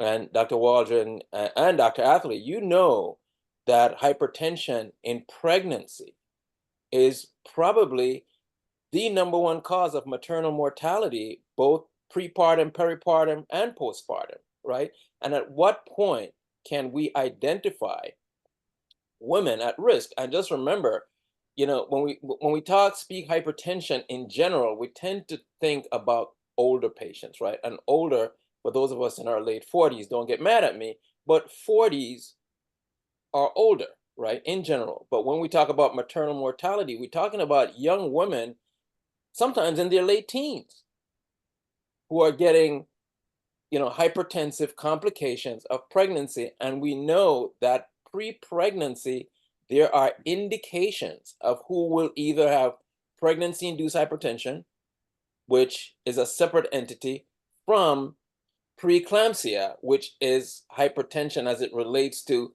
certain intrinsic properties that's contributed, is a result of the pregnancy itself. The big conundrum is, we had a professor from Rutgers, speaking to exactly this. What's the appropriate way to take blood pressure? And even though this professor is world famous, well, he couldn't give us a standard as to what's the appropriate way to measure these blood pressure. So, I don't know that I'm willing, after seeing what can happen to these young patients, that I'm willing to promote, manual versus, or even try to separate manual versus digital? There is a difference. These patients may have a strong family history, those that develop it early. Ask them about their parents or grandparents. But that may also speak to what Dr. Waldron just mentioned, right? Some, evolutionary slash societal slash factors that influences this. But I don't know that as someone who takes care of a focus group where, and here's an interesting study, right? When you talk about the diaspora, right? Great Britain has a large number of African-American folks. The US does, and there are other pockets throughout the world. So then why is it the maternal mortality rate as it relates to some of these conditions are higher in this country? Because many patients don't know they have high blood pressure, because generally many people think they're sick only when they have pain. So they don't know, they don't go and get checked. If you don't get your blood pressure checked, if you wait until you get a symptom, namely pain, you're going to find that they would have had high blood pressure for quite a long time. It's imperative that people should have their blood pressure checked at least once a year. But when we talk about quite a long time, it speaks to, again, when we speak in general terms, we tend to target an older population, right? That's But when correct. we're seeing young people who are suffering from the complications of hypertension, sometimes unrelated to pregnancy, right? But if they were going to a pediatrician, then from pediatric, then you go to adults. But no, I don't think it's fair to point the finger at Dr. Spratt so much. Yeah. Well, the thing of it is also, is it related to obesity, do you think? Can I jump in? You sure may, anytime. So this hypertension is something that's sort of always fascinated me. But again, when you talk about the issue of salt retention or not, okay, remember that your salt concentration is very tightly regulated. There's water that attaches to the sodium that creates a normal sodium concentration. And if there's a sort of salt retention, that salt retention will, if you actually have it, result in an increase in the overall blood volume and an increase in the overall interstitial fluid volume, okay? And that might cause you to have an increased work of the heart. And so this other issue that kind of bothers me is the whole issue of how you go about defining hypertension, okay? I, thank God, don't believe I've ever had hypertension. But every time I go to the doctor's office, she says, well, they've lowered the numbers that they're now calling hypertension. So, and your systolic pressure is right now at that above normal level of 135. And I said, and so I think you ought to consider taking a diuretic. I said, well, ought I to be taking a diuretic for this number, this low? I've never had it. And she said, well, take your blood pressure. So I started to take my blood pressure, and my blood pressure was never elevated. But this issue of what are the complications of having a high blood pressure? So if the heart has to pump a larger blood volume or has to pump against blood vessels that are constricted, then that ventricle as a muscle, and Trevor said it's the hardest working muscle in the body, is going to do whatever other muscle does, it's going to get bigger. And so the question is, are you starting to see any evidence of that left ventricle having to work harder by starting to get a little bit bigger? Or is there an easier way to measure whether or not someone has an increase in the blood volume? These are things that aren't typically or easily done, but it can be confusing, especially if not that once you make that diagnosis, it's almost never you're going to come off of any of these medications. All they're going to do is add another one if it becomes and so I'm just not sure that the definition of hypertension is something that people easily understand or can respond to. Right. So Trevor, you help me out here. They do these pressures on millions of people, and then they say, okay, because now we're going to lower it. And that means I don't know how many hundreds of thousands of people now are going to be on a medication that they may or may not need to be on. Right. I think I certainly agree with you that the standards for blood pressure categorization have changed. A normal blood pressure nowadays is less than 120/80. Normal. Elevated is 120 to 129 systolic with, again, diastolic, the second number less than 80. And high blood pressure, the first stage of high blood pressure is 130 to 139 over 80 to 89. Now, in the old days, as we both would have experienced, we accepted quite easily blood pressures of 139 systolic and up to 90. And I always warn my patients about treatment when the number was greater than 140 or higher, and greater than 140 or 90 or higher. But that's considered stage 2 hypertension nowadays, according to the newer categorizations. The question, however, is even though we have these categorizations, what do we do in terms of treatment? Do you need to initiate medication in the early phases? And the answer still is not very clear, and it's probably no. So patients who have elevated blood pressures, technically 120 to 129 systolic, these do not necessarily require treatment, and it's not recommended, but they may be categorized as having higher blood pressures. And at these earlier stages, we recommend just conservative measures, dietary restrictions, proper exercise, et cetera, stay away from noxious things like smoking or excessive alcohol. So there is still a difference between the diagnosis or the documentation of hypertension versus the need to give medication. And that is the conundrum that we do face still. When do you have to give medication, and even what level do you have to achieve with the medication? So those are. Yeah. So can I We ask a should go question? back to the original question that the viewer posed. The question seemed to be dealing with blood pressures at a higher extreme range. I don't think we can, for the most part, make an attribution to the way that we measure blood pressure, or even to simple things like whether you're taking one medication versus the other. If I understand the question that the person was asking, it's how do you mitigate situations where you're taking 3 medications from 3 different classes in addition to a diuretic, and you're still coming to the ER with 180/120. And I do see this from time to time. It has become an area of very great interest to me. And I've actually done some research and published a couple papers on this area of hypertension. And the issue still remains that there is a group of patients that suddenly and without warning, and the prevalence is somewhere about 20%, that these patients will, even though they're taking medications, or sometimes even they're not taking medication, their blood pressures just shoot up to 200/120. And there is no rational explanation as to why. There's no secondary hypertension.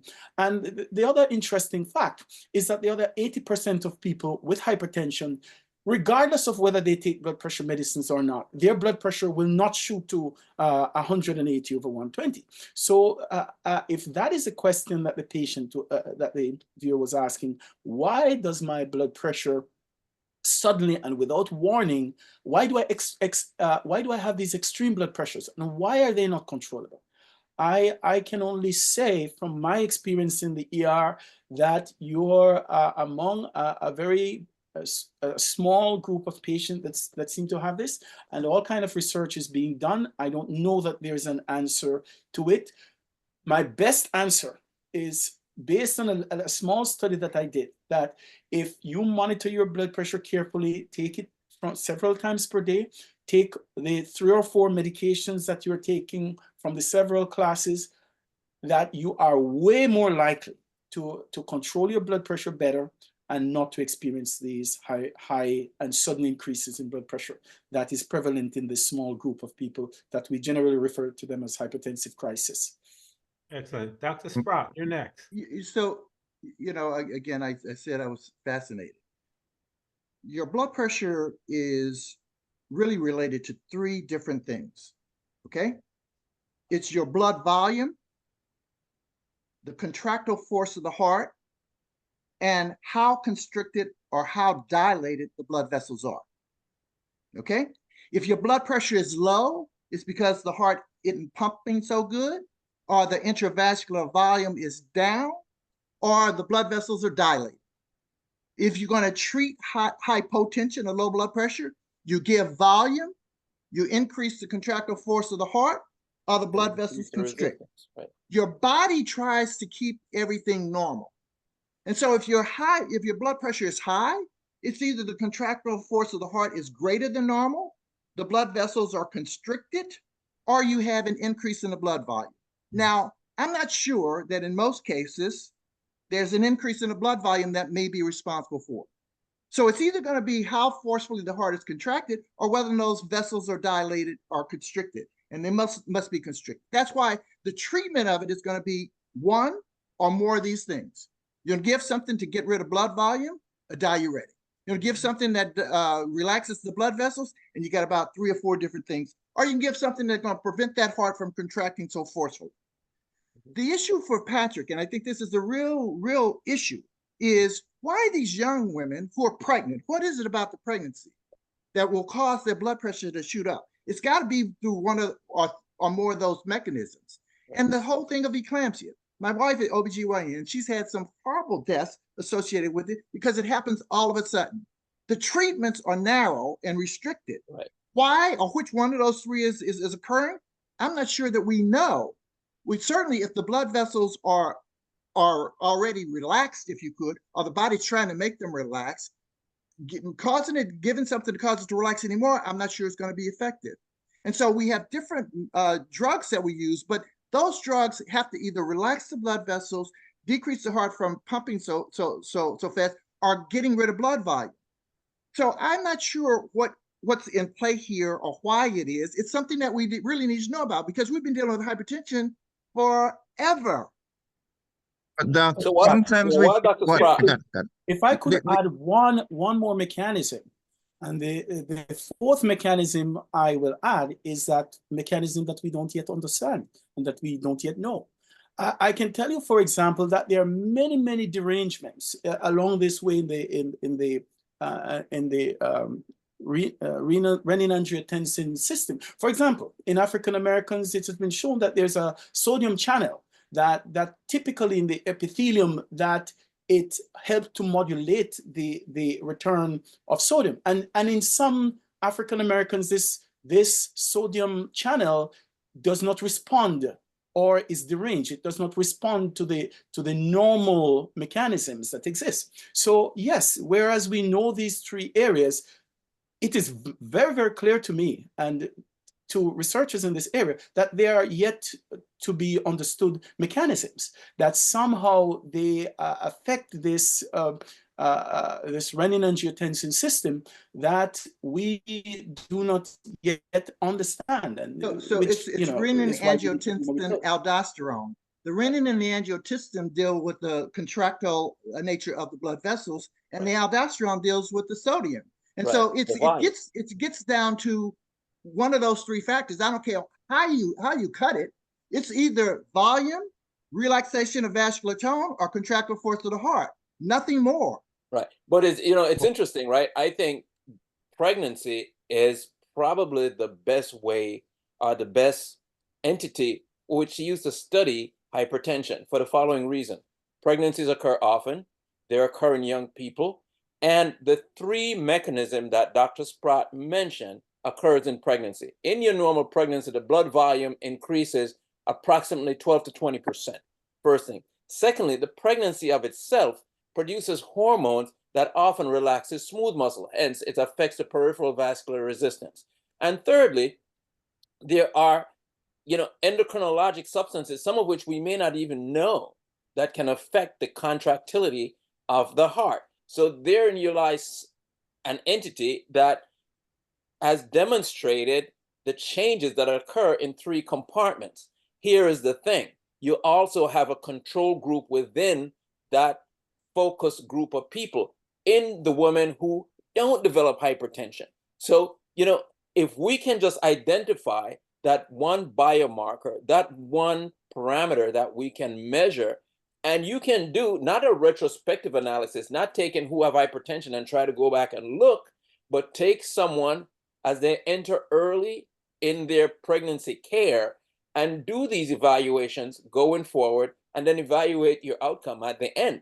And then we could potentially extrapolate it back to the aging group to see how these changes occur as you age naturally. That's kind of how I see it. But, as far as I can go back, going into medical school and bumping heads with Dr. Spratt, I never really did, because he would just knock you flat out and that's it, you're over, you're done. Or working with Dr. Atherley and talking about these patients with heart disease, hypertension, or with Dr. Jean-Louis with his renal expertise, none of this is ever clear. And I always say, you can't take Patrick Anderson and say, well, based on these defined measures, he has hypertension, without knowing or looking at the pattern and the changes in my blood pressure over time. Okay, but I think, Omar, we tend to forget there are also some surgical causes of hypertension: pheochromocytoma, renal artery stenosis, and coarctation. I don't think many of us even look at that. And I think it should be looked at to see if there's a surgically correctable cause of hypertension, especially in young people. Right. The entity is one thing, but how does the entity affect blood pressure? Feels It does. an endocrinologic part of it, right? Yes. Then there are anatomic issues, right? Things like coarctation, things like, strictures, those kind of things. Those are anatomic things. And I think identified, depending on location and severity, those are, I don't want to belittle it, but are fixable, right? And you can see but we don't normally look for those. We don't normally look for those. Many of us forget those. In Well, pediatrics, this is why you and I bump heads sometimes for a good reason, right? Because even though the 90% of the time you're absolutely correct, I often challenge it because it helps me to think outside of the box. That's But I don't know that we don't look for these things, though. I don't know of a patient that you sent to me for whatever gynecologic reason with hypertension that I look back and I don't see an echocardiogram looking at the heart, or a set of kidney function looking at the kidney. And if those kidney functions are abnormal, then you would go back and look to see why.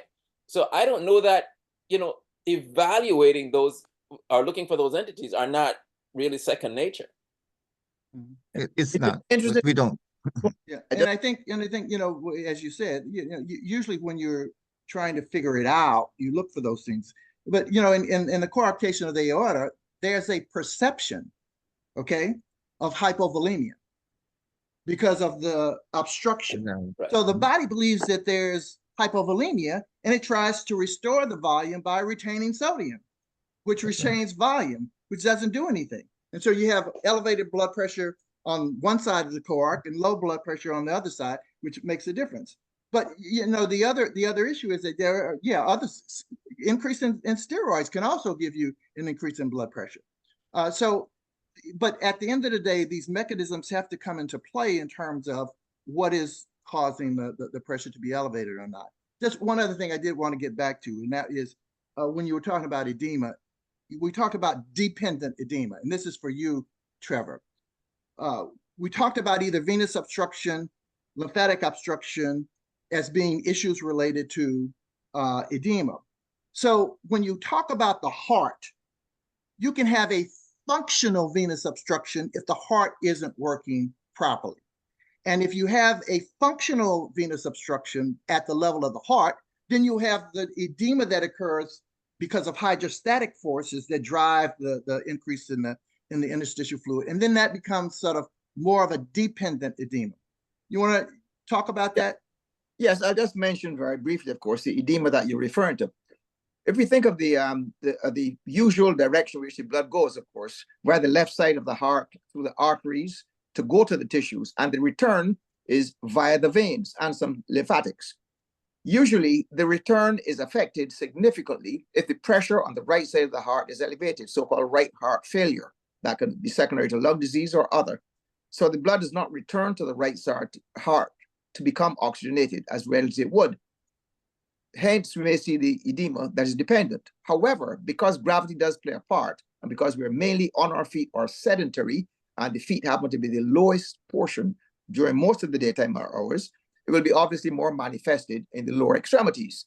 As we lay down and increase the venous return, the return of the blood flow back to the right side of the heart, we oftentimes diminish the degree of edema. So that oftentimes it's worthwhile to ask the patients, the swelling that you have in the feet, you notice that your ankles and legs are swollen. Is that the same when you wake up in the morning? And of course, if it is predominantly secondary to the right heart failure or predominantly dependent, you get the answer that it is less in the morning. And as the day goes on and they're more on the feet, they see more and more of the edema. So these are some of the, yes, mechanisms that may be in play in such edema. Excellent, excellent. We have, well, you know, the thing of it is that Dr. Anderson, we didn't get a chance to get to you, but what topic where we have, let me put it this way. We have a few minutes, and I surely would like to hear some of your topic as far as that, what you were going to talk about, and we got through the others. Well, Patrick, do you want to just give us a... well, just briefly, I wanted to touch on abnormal, or the definition of abnormal vaginal bleeding. Okay. And the other entity I was going to talk about, none of which is cancerous, is an entity that's common among women, especially among African-American women, that's fibroids. But I think maybe in the interest of time, we'll just briefly talk about abnormal vaginal bleeding. And to understand abnormal vaginal bleeding, you have to understand normal vaginal bleeding. And normal vaginal bleeding, as defined as the normal menstrual cycle, usually begin around age 12, but can be as early as age 9. And usually the average woman goes into the menopause around age 52 or 53. However, you know, when you look at statistics, there may be a few outliers, 10 to 15%, that may continue to menstruate to the age of 60. Why is this important? Whenever there is abnormal vaginal bleeding, one needs to think in terms of age-related bleeding. And if we start in the younger age group, and you know, I'm glad we have Dr. Spratt, who dealt with children. When a child starts to have vaginal bleeding, then we have to worry about several different things. Some of those things are usually endocrinologic, and sometimes related to some hormonally producing tumors, which is not good. Some of them are because of unusual gynecologic malignancies that can occur in young children. Some of it is because of, you know, foreign body, which either through play gets inserted vaginally, and you know, the vagina is a cavity, and oftentimes you can have foreign bodies there that are asymptomatic, are without symptoms until infection occurs or inflammation occurs. And then, you know, something that we all should be aware of is molestation and abuse. One other entity is trauma, and trauma could be deliberate, it could be inadvertent. Inadvertent could be, you know, trying to take care of a child. The child is moving, you know, aggressively, and trauma occurs. A child could endure trauma during play and during unusual fall. And trauma, again, could be as a result of molestation or abuse. So we need to keep that in mind. Where we see the majority of abnormal vaginal bleeding is after menarche, and menarche is after the gonads are mature, and one is expected to have normal cyclical bleeding every month. And what does that mean? That varies from individual to individual. The normal menstrual cycle, on the average, is about 28 days, and that the menstrual cycle is defined from the day, the first day of the period, one period, to the first day of the next period.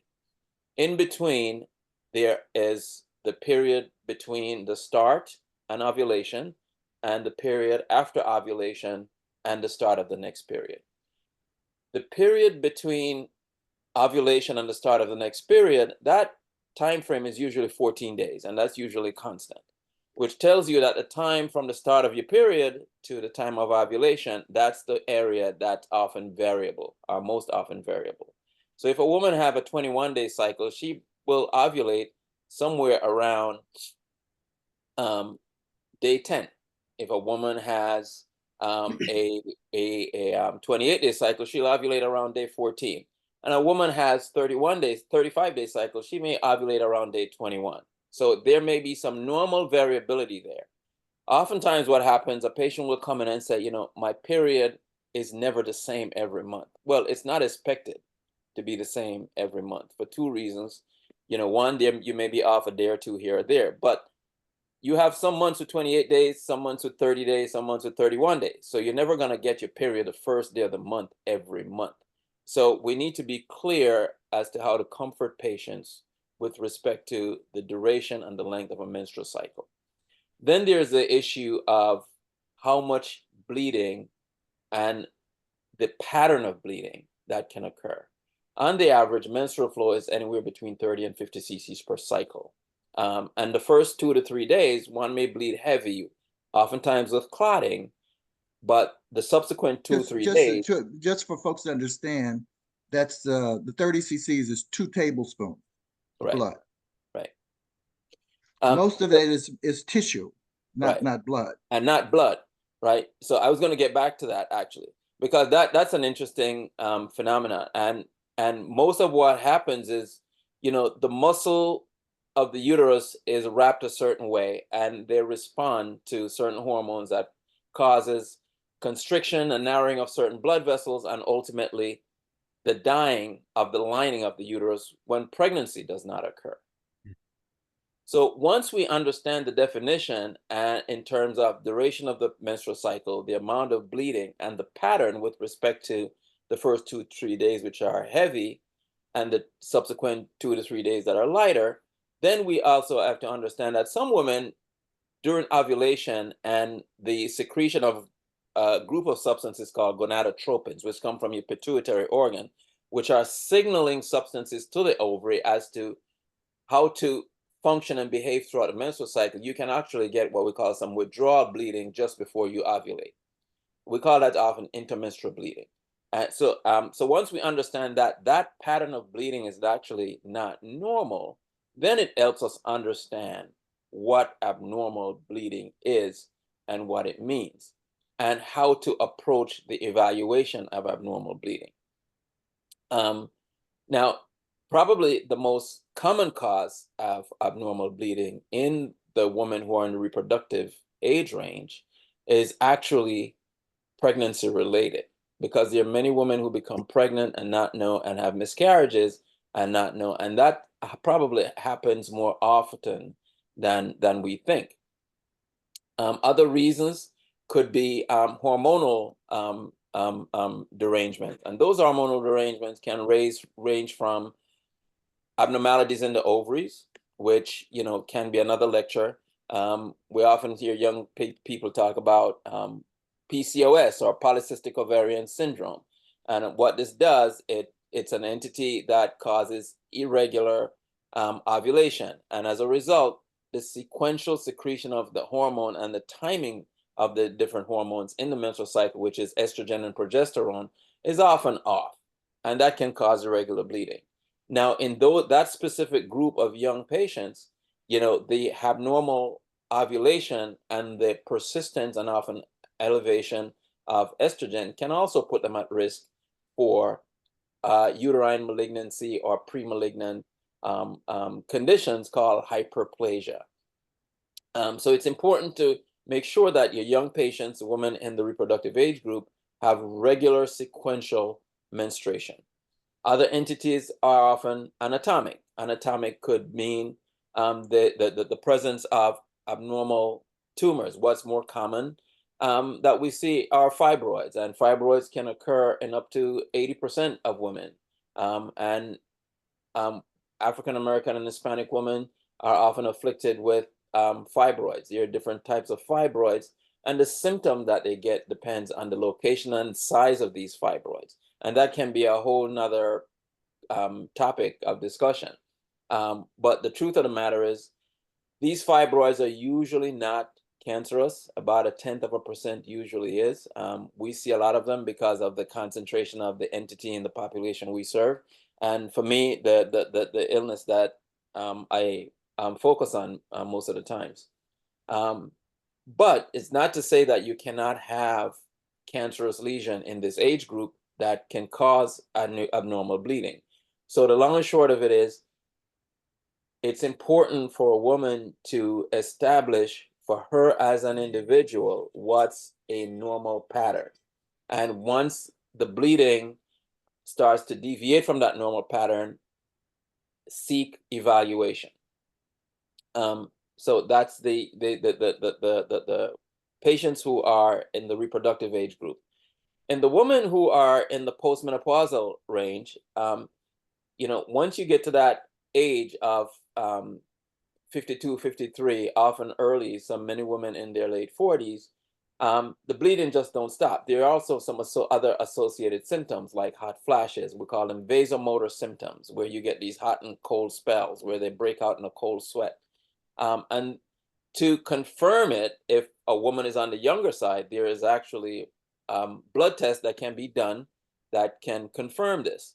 Now, there are other reasons that can occur that appears to be menopausal, but they're not really from your classic definition of menopause. So for example, a woman who have hypothalamic dysfunction, and what I mean by that is the pituitary gland would make some of these signaling substances that affects multiple organ systems, such as the thyroid, become deranged. So for example, a young woman who's 42, who is hypothyroid, but also has oligo or low menstrual flow.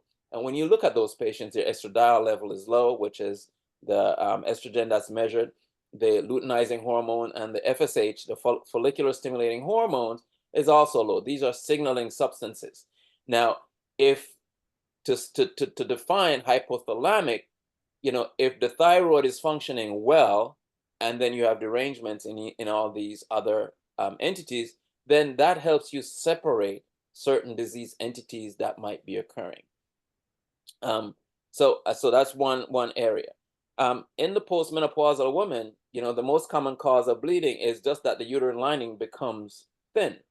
All right, but the more concerning issue is whether the bleeding is related to something that's malignant, and that something could either be a uterine problem, it could be an ovarian problem, or it could be a problem with the cervix, the mouth of the womb.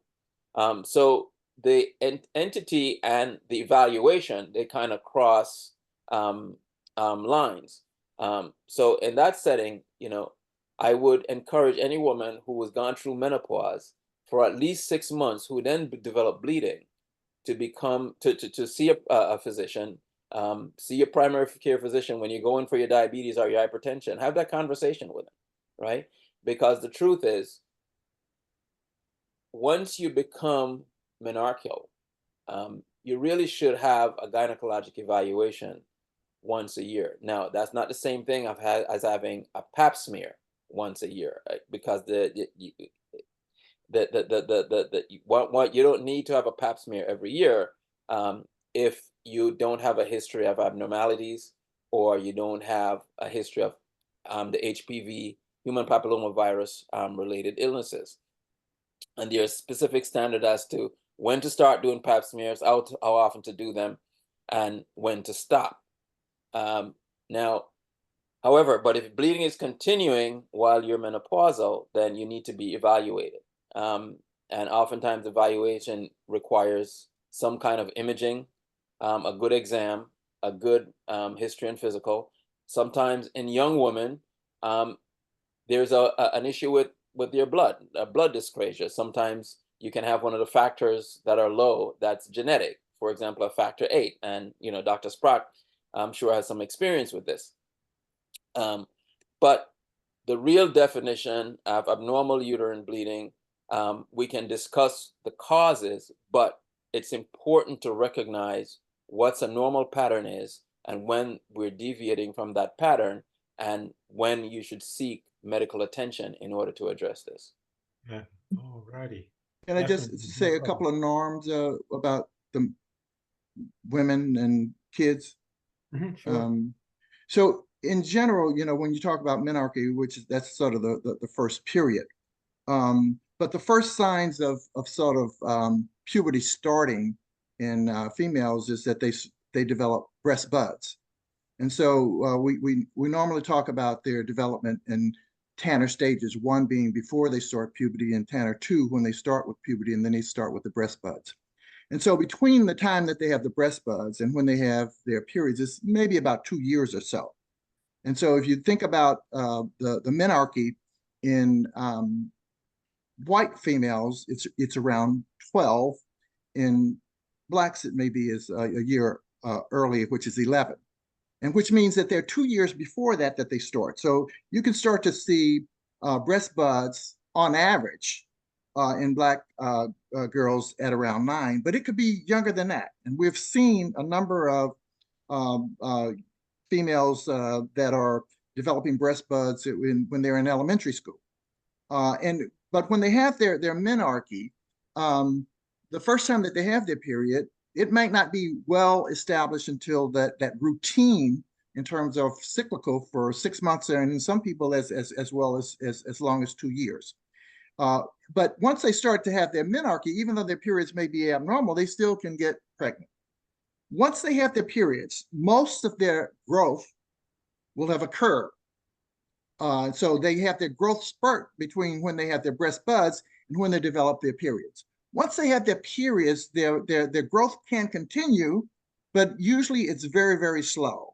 And in most cases, they are at full maturity, with the white girls at around 15 or so.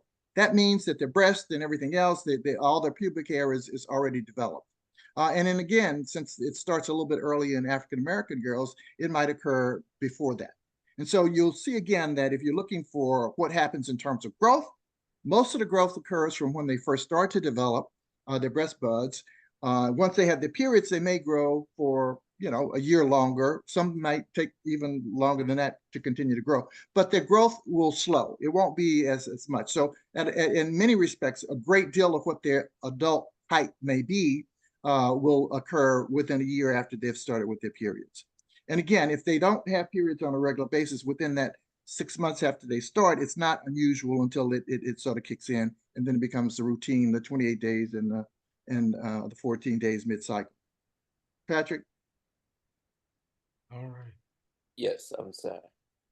All righty. Yeah, so Go ahead, Patrick. So I think, and when it comes to the delivery of healthcare, it's nice to have specialists in multiple areas, but I think, in order to understand the pediatric component of it, one of the areas in which we're lacking is pediatric gynecology, because we often rely on our general pediatrician to see and monitor these patients. But when you think in terms of bleeding and bleeding patterns, we have to be laser focused, because oftentimes the diagnosis of an issue has just about everything to do with the pattern, how much, and the duration of bleeding. And this is important in the pediatric age group, because where we focus is some of these issues can be hormonal, but in a precocious way, and often is related to tumor growth. And then when you apply the genetics to the whole issue, then it creates another layer of complexity, right? Whether they're XX, whether they're XY, whether they're XXY, and that's a whole nother conversation, which we can have a discussion, him and I, Dr. Sprock and I, for another day. Yeah, but as he said, it's changed over time. But once you start to see a girl with breast bud development, then you need to have a conversation about what they can normally expect in terms of growth, in terms of periods, in terms of further development, in terms of pubic hair and everything else. And a lot of parents aren't ready for those conversations to occur when that occurs. Mm-hmm. I tell a personal story about my older daughter and I in Home Depot, of all places. And she brought it to my attention that oftentimes she's playing and she feels very wet and she is not sure what's going on, whether it's urine or not. And I started to explain to her about estrogen and those hormones and what might be happening. And I just remember getting her a little leather box and have some baby wipes and a pad in it. And one day I'm at work and I get this call from her, and she said, like, Daddy, I got it. I said, what did you get, baby? She said, I'll save it for you and show you when you get home. So, you know, so we shouldn't be afraid of having those conversations. We call those guys what? Girl dads, right? Yeah. Right. So, you know, and that's my personal story with respect to that. And I think, you know, we have to be comfortable having those conversations, because oftentimes these children become afraid because they're often wondering, is something wrong with me? Was it something I did? Is it something you know, I should be talking to my parents about? Yeah. The other aspect is that the boys mature later. It takes a Right. longer period of time, maybe about 5 years. And once the girls start to develop, there is pressure from some of these older guys to engage them into sexually promiscuous activities. So, you know, it is an important conversation to have. Yes, I agree. I agree. Well, excellent. I think number one is the topics that we covered today were all great. And I'm just so glad that we had this common medical problem, you know, webinar. But there are some others topics I think we need to cover in the future, that's for sure. And we'll be getting to them. Let's end right here because we're over on our time, about 15 minutes. In closing, I'd like to thank OBHealthy for, again, for allowing us to bring this to you, this webinar to you on this platform. Remember, every second Saturday at 1 o'clock, we're here, you know, and come and ask your medical question, number one. Number two, tell others about the program, because it's all about caring and sharing, and it's about educating the African American and the people of African descent as far as medical is concerned. The most important thing I'm going to say, and I always say it, please do not change any aspect of your medical care until you consult your physician. Only your doctor can truly take care of you from a medical standpoint. And if you want to see our past webinars, please just go to OB Healthy and click the YouTube. All of our YouTube channel will come up, and all of our past webinars are right there for you. And I just look forward to seeing all of the brothers next time and having you, the audience, there to ask your medical questions. So until then, I'm going to say peace, and everyone take care of yourselves out there. Dr. Sprock, I'm glad that everybody's safe down there in Sarasota. And yes, let's just be safe out there and keep pushing forward as a people. Thank you very much. Until next time, peace. Thank you. Thank you. Omar, I'm going to stay with you. Okay.